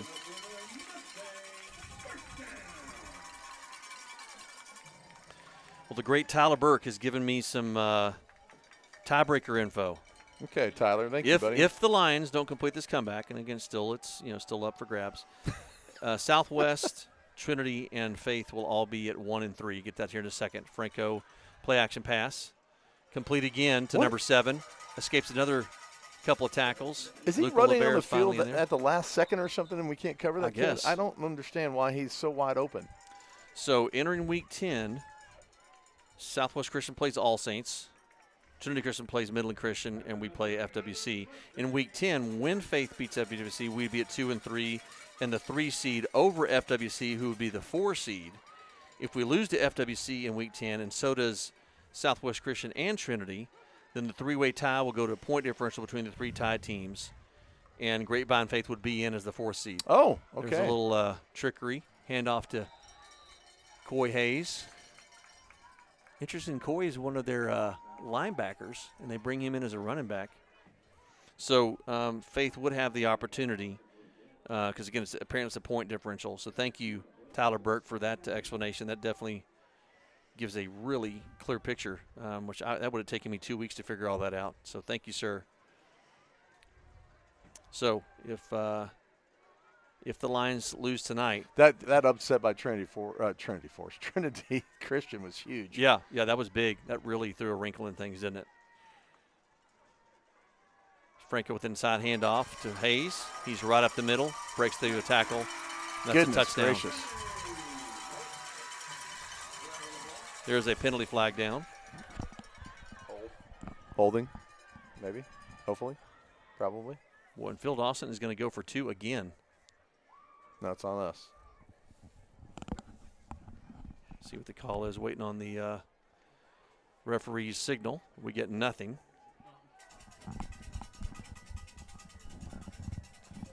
All right, so let's see here. Jackie, the headset ready? I'm ready. Sorry, I was having a little issue there. Sorry. My ear got the referee is facing the home stands like he's about to make an announcement. Let's see if he does. There's a penalty on the play? What are we doing? Yep, face mask against the Lions. So they'll be enforced on the kickoff. So Dawson going for 2 here. Let's see if he goes for an onside kick when they kick off, Jack.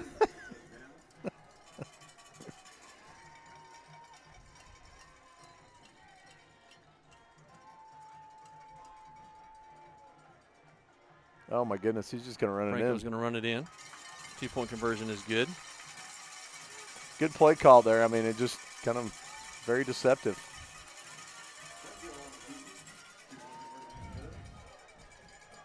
Yeah, the 2-point thing, though, I'm confused by. So.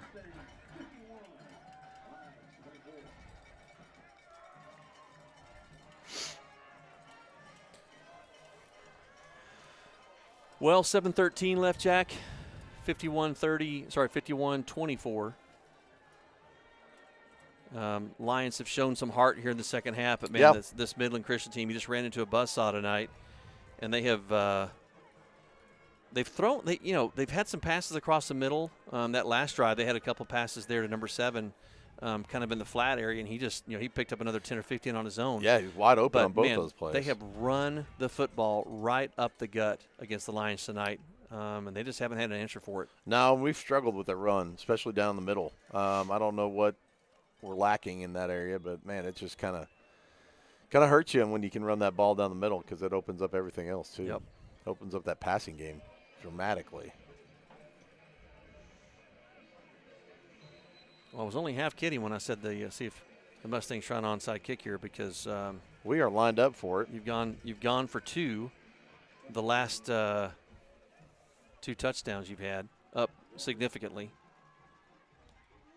The pooch kick. Fair catch called and made by Jacob Montez at about the 20-yard line or so.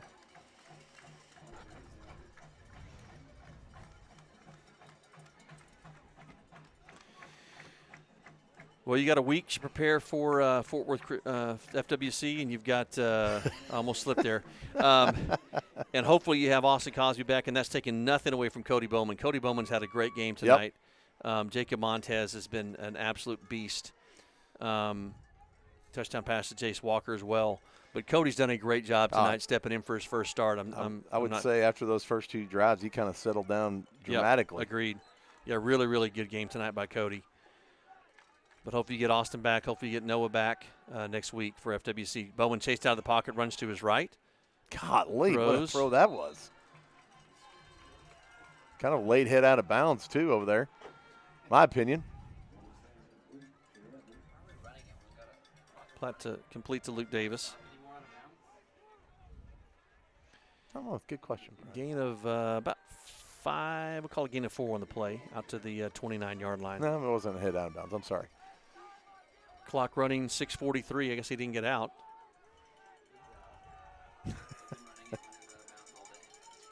Been doing it all day, Brian.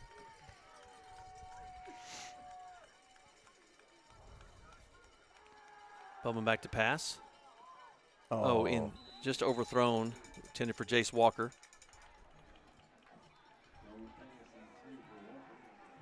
I mean, those are the kind of throws that, with experience, are going to be on target for Cody next year for sure. He's had a really good game. Good passing. Yeah, he says. I mean, his deep balls have been phenomenal. I mean, the Jacob Montez to Charlie Bunch. Charlie Bunch has had a good game tonight as well. Failed to mention him earlier. Official calls time. Jensen's not up. He's upset with something. Oh, they shorted him on the mark, and they put the ball down. All right. Big third down play here. Going back to pass, complete to Montez, but he's hit immediately. That was a good pass play. And sniffed that one out. I was going to say that Cody looked away from him, then came back to Jacob Montez. That was a play call like that, and just kind of had it covered. Some of the earlier games, we would have gotten away with that. You know what I mean? We're kind of slip tackle and gone on for a 15 and 20-yard gain. All right, Lions offense stays on the field, obviously. The 51-24 deficit. Clock runs just inside of 6 minutes left in the game. Bowman again looking to pass. Chased out of the pocket. Pass complete to Jace Walker. Nice catch by Jace as he slides in. Out over the 45-yard line. That's going to stop the clock momentarily while they move the chains, but that gives the Lions another Plains Capital first down. Yes. Way to go, Steve. Put me on the payroll, Plains Capital, since your employee does not even mention it. So I don't even know why they pay me sometimes. Going back to pass on first down. Chase out of the pocket, tuck and it he's away. going to be sacked. They blow it dead in the grasp of the defender. So loss of about 5 on the play. Protection broke down, and good coverage by the Mustangs to force the sack. We haven't heard from him much tonight, folks, maybe in the background, but it's been great having the great Scott Kidwell up in the booth with us. Again, he's been our bodyguard. He's been keeping the riffraff out of here. Yeah. Had several people trying to break in to get to us, and Scott has kept them at bay. He's like Big Steve from the Grateful Dead back in the day. Bowman's pass intended for Mateo Sharippa falls incomplete. Kind of had a defender right on his arm there. Didn't really have a clear lane to get that out.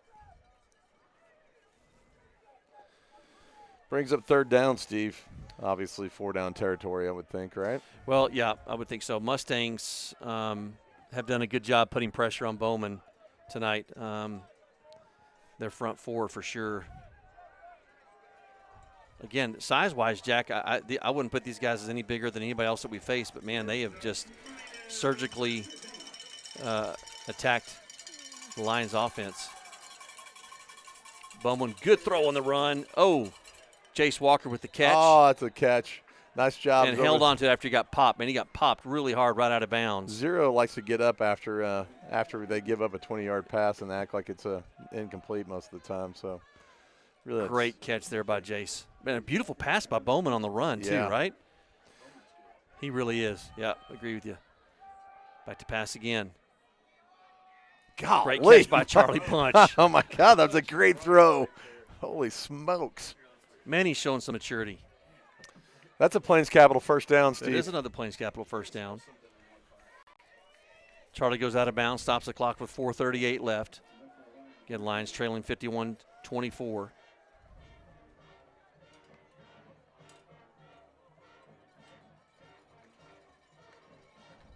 Bowman pass to the far side to Charlie Bunch, looking to pick up some blocks on a little wide receiver screen. Gets about 7-8 yards on the play. We'll see where they mark it. That is inside the 20. That's inside the Reliant Air Conditioning red zone. If your family is, as it turns out, now it's wintertime, if your house is not keeping up the heat because your AC's on the fritz and your heat's on the fritz, reach out to Reliant Air Conditioning at 877-YOUR-HERO. Bowman with a little pump fake. Oh, my gosh. Charlie Bunch across the middle, sidesteps a man, gets into the end zone for a touchdown. That was a heck of a read. Holy smokes. Wow. Yep. I'm looking at Montez on the flag route, and he was wide open on that post. Yep, good passing catch there from Bowman to Charlie Bunch. Lions offense will stay on the field. Hey, I mean, we've scored 29 points in the second half. I mean, and these guys have not changed out their defense. It's not like they've got their second string in there, I don't think, either. Well, it just goes to the adjustment. Number one, the adjustment that you make at halftime. And the defense has come up with some big stops. Now, I said 29, sorry. 28 points. Technically, but yeah. Bowman back to pass. Oh, my God. Oh, just out of the reach of Luke Davis. Just a little too much heat on that one. That was a really good throw. Really close. But the Lions make it a 21-point deficit.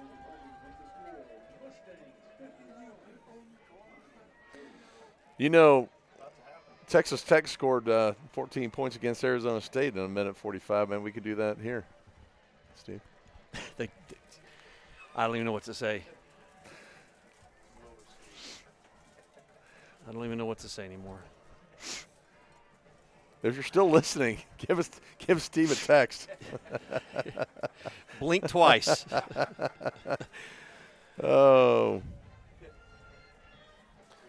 Bruce and Christy Edwards say go Lions. They like that last score. Thank you, Bruce and Christy.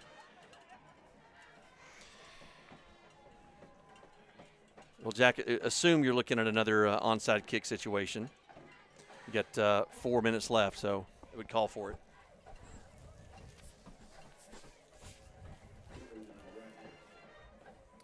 I think you just drill it right at that guy that's standing in the middle. I love that play. Clark Limmerman out to do the honors, so yeah, Clark seems to be kind of their onside specialist.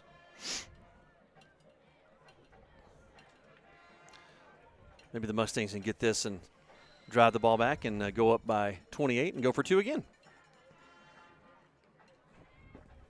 And good catch there by the covered up by number 10 for the Mustangs. So they'll take over right at midfield, right just inside line territory. Again, next week at Grapevine Field, 7 o'clock kick. We'll have our pregame show, Faith Game Day pregame show. Supposed to start at 6, might start a little early. We've got the senior night next week. I'm not quite sure I'm ready for this, Jack. Uh-oh. Yep. So. Could be our last broadcast. It could be. Yeah, never know.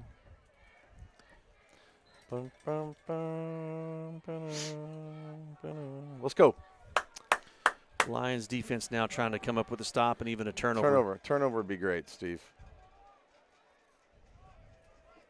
Gotta get that turn. They're confused on offense, it seems like. What are they going to do here? They're probably going to – you should run the ball. You got 2 running backs next for Franco. They're going to pass. And he is looking deep. And that's going to be picked. Up, there's a penalty flag down. That should be offensive caught pass by interference, Cannon by the Hunter. way. We'll see what they've got here.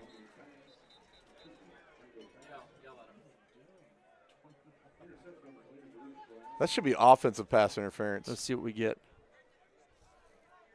Yeah, Cannon was looking back for the ball, and the receiver was pushing him. So I think that's a pick. Surely that's hold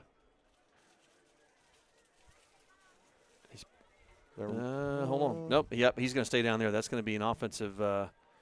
Mustangs offense is staying on the field like it's no big deal. What are they doing? Now Coach Fuller is now angry. This is the first time I've actually seen him chewing somebody's butt out. That is pass interference against the Lions, and Mike Fuller is livid, as he should be. That is a horrific call.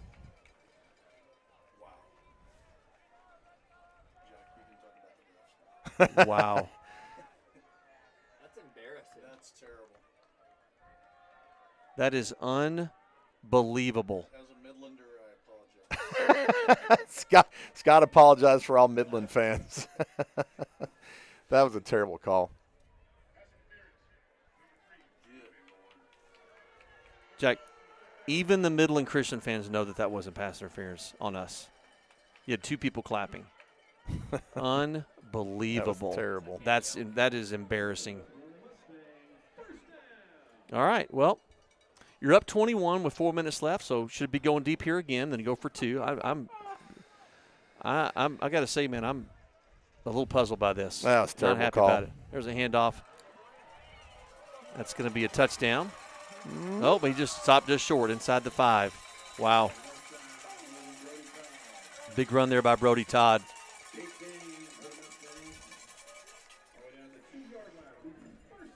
That was an awful call. That is really sad. Cannon Hunter and all your fans out there, that was an interception. Yep. That's not going to be Yep. recorded as an interception. Cannon, Great play great there. job. That was terrible. Cannon's actually probably happy. This is the first game in a long time he's got a kid that's the same height as he is. He doesn't have to He's cover been a kid that that's poor guy. Poor 6'5". Cannon's been mismatched. Yeah. Yeah.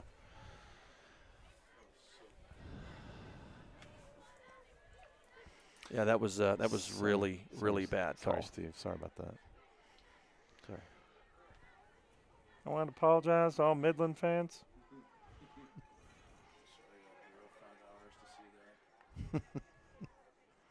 There's a little end around, in for the touchdown. Saw that one getting set up a long time.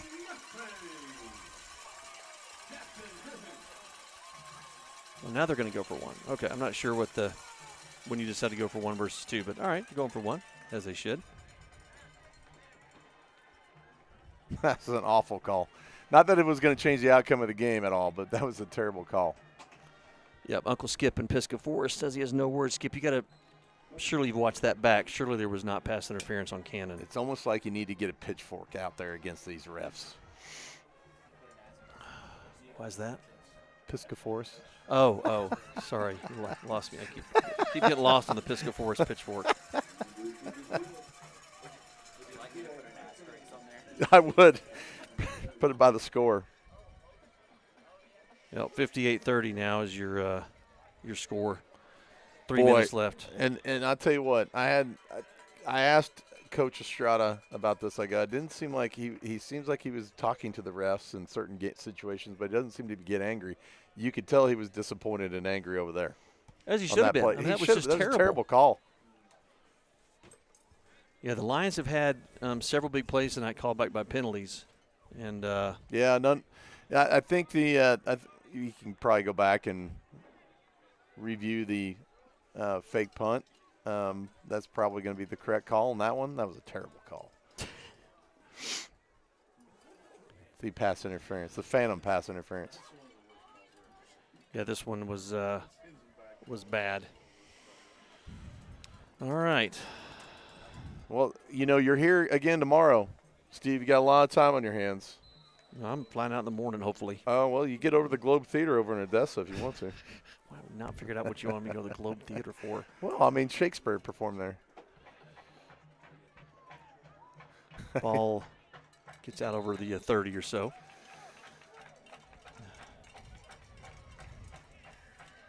And don't forget, don't sleep on the Petrochemical Museum downtown also. Quite the sightseeing out here in West Texas. Going to Lubbock, see Texas Tech High School if you want. So they're out of town. They're in Kansas, at Kansas State. That is a big ball game tomorrow. They're still ranked, though. What do they rank right now? 12? 12? They were 6, right, at one point? Yeah, and then they lost to Arizona State. All right. Lions with 3 minutes exactly left here in the game. See what they can do. Bowman pass to the far side to Jace Walker. Complete. Stays on his feet. Jace Walker, nice job coming back inside, gaining about another 2 yards on that play.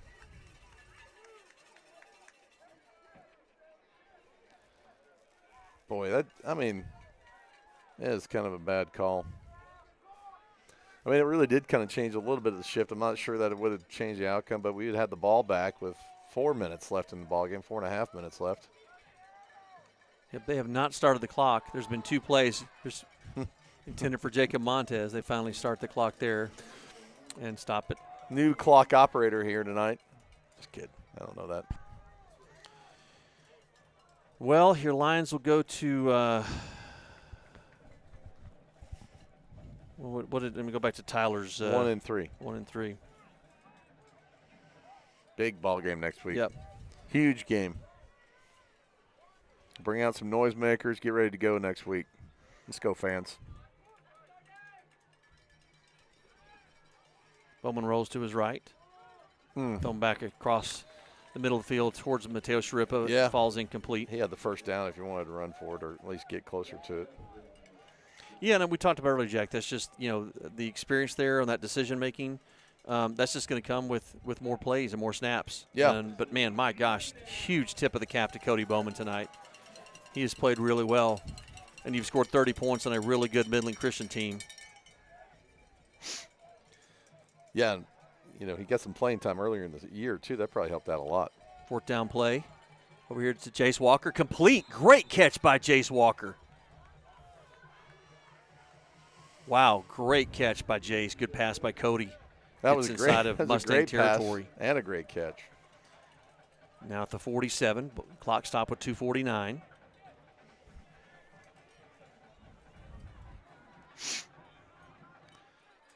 Mustangs only bringing 3 on the rush. Jacob Montez, even out of his reach. Well, they've got 8 defensive backs, Jack, between the linebackers and the secondary. You've got 8 people back there, only 3 rush to the football. So Lions limited with what they can do with that many people in the secondary. Again, our appreciation to Doug Atkins tonight, coming all the way from Grapevine to run the camera for us tonight. The great Brian Partridge producing, directing. Again, Lions at home next week against FWC at Grapevine Ford Field. Bowman back to pass here on 2nd down. Escapes the defender. Throws it back, gets Charlie Bunch to come back for the ball, and he does. Great pass there.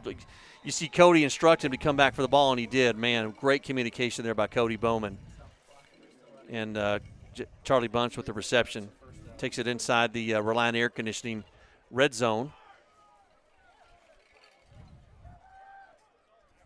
For any of your AC or heating needs, call Reliant Air Conditioning today at 877 Your Hero. See why they've been gimmick-free since '83. Let's go, boys. You got to move the ball. Let's go.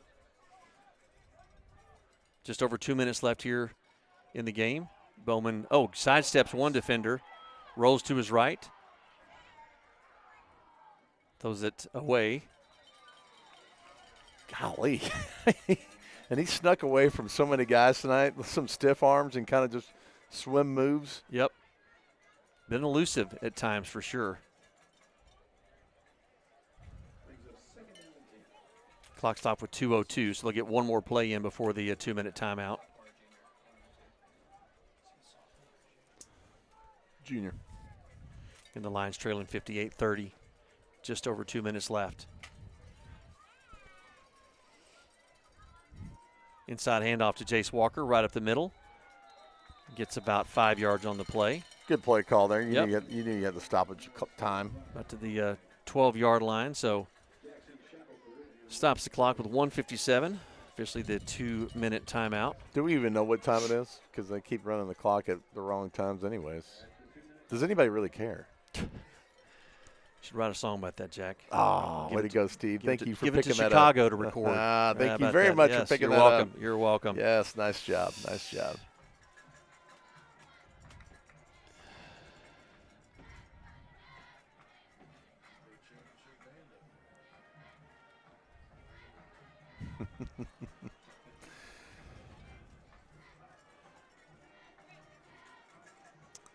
All Saints taking down FWC tonight. Lubbock Trinity Christian with the win over Southwest Christian. What's the score of that All-States game? It's 43-14, I believe. Okay. Elvis, if you're listening and can pull that up, let us know. I'll put my iPad away. Steve's trying to get out of here. He's got to get down to the Fairfield Inn. All right, so big third down play here for the Lions. It's 3rd and 5 from the 12-yard line.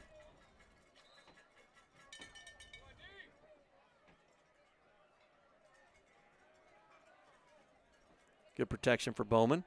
Oh. Ball falls incomplete. Almost intercepted, intended for Charlie Bunch. Falls incomplete.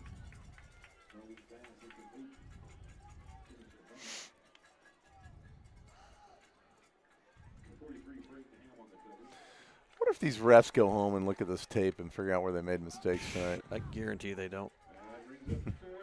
Nope.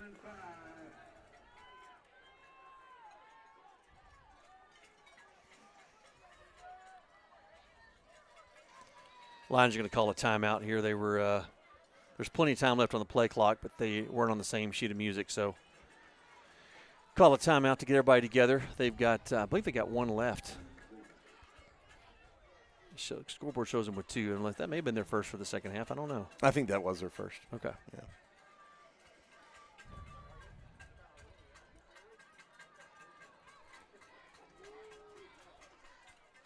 Well, expect Midland Christian. You guys got to figure out Fort Worth All Saints, because you're going to see them again at some point in the playoffs. I expect this Midland Christian team to go a couple rounds probably. They are stout. They're a really good football team. I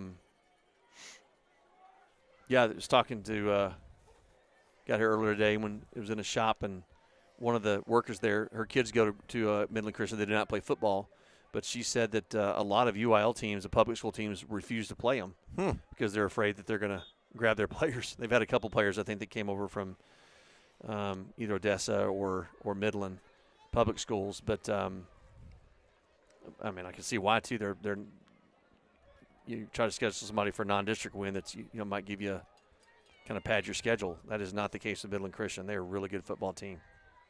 Case Walker goes in motion here to the left side.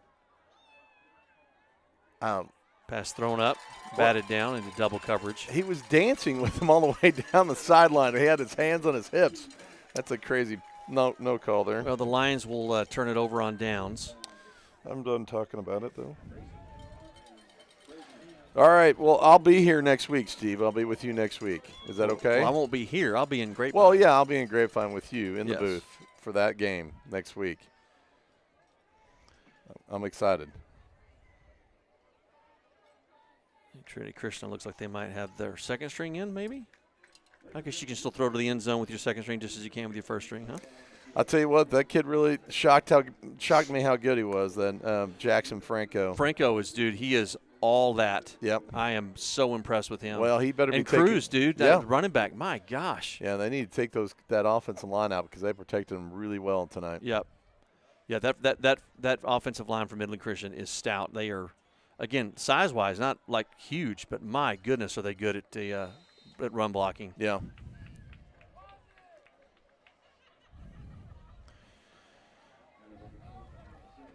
About a 4-yard carry on the on first down. Clock's going to run here with 1:30.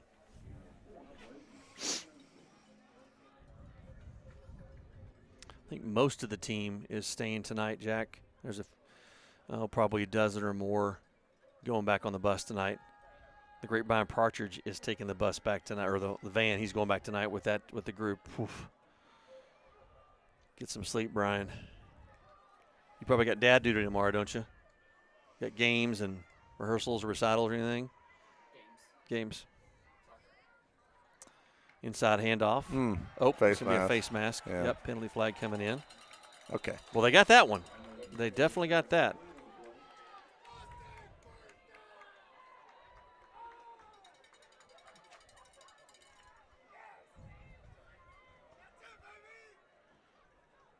Got a guy really excited. You got a 28-point lead and you got a first down, and this guy is going absolutely nuts.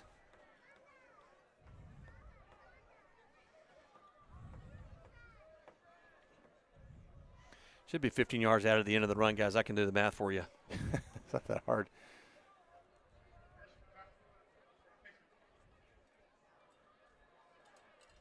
I'd say not bad for their first game, this officiating crew, wouldn't you? I'm kidding, sort of.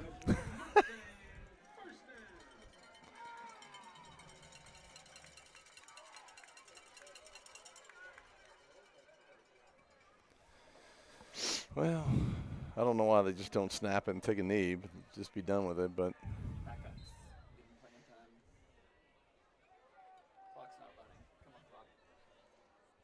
now it's running. About 40 seconds left. Quarterback keeper. Oh, God, he fell awkward down there. I thought he blew out a knee or something. Yeah.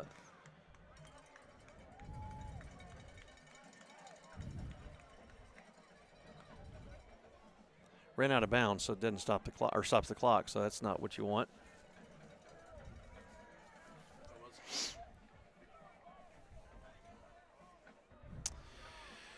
Well, Jack, I'm a bummer, man. Tip your cap to Midland Christian, man. That's a good team. They are a good team. That's going to do it, Steve. Yep. We're final tonight. Lions take the loss 58-30 here on the road at Midland Christian. Again, next week, pregame show from the Steam Center at Grapevine Faith. For the Lions, they need to win that game, depending on what happens, obviously, with the rest of the district games. Huge thanks to Doug Atkins on the camera, our producer-director Brian Partridge, the great Scott Kidwell here, our local liaison and tour guide.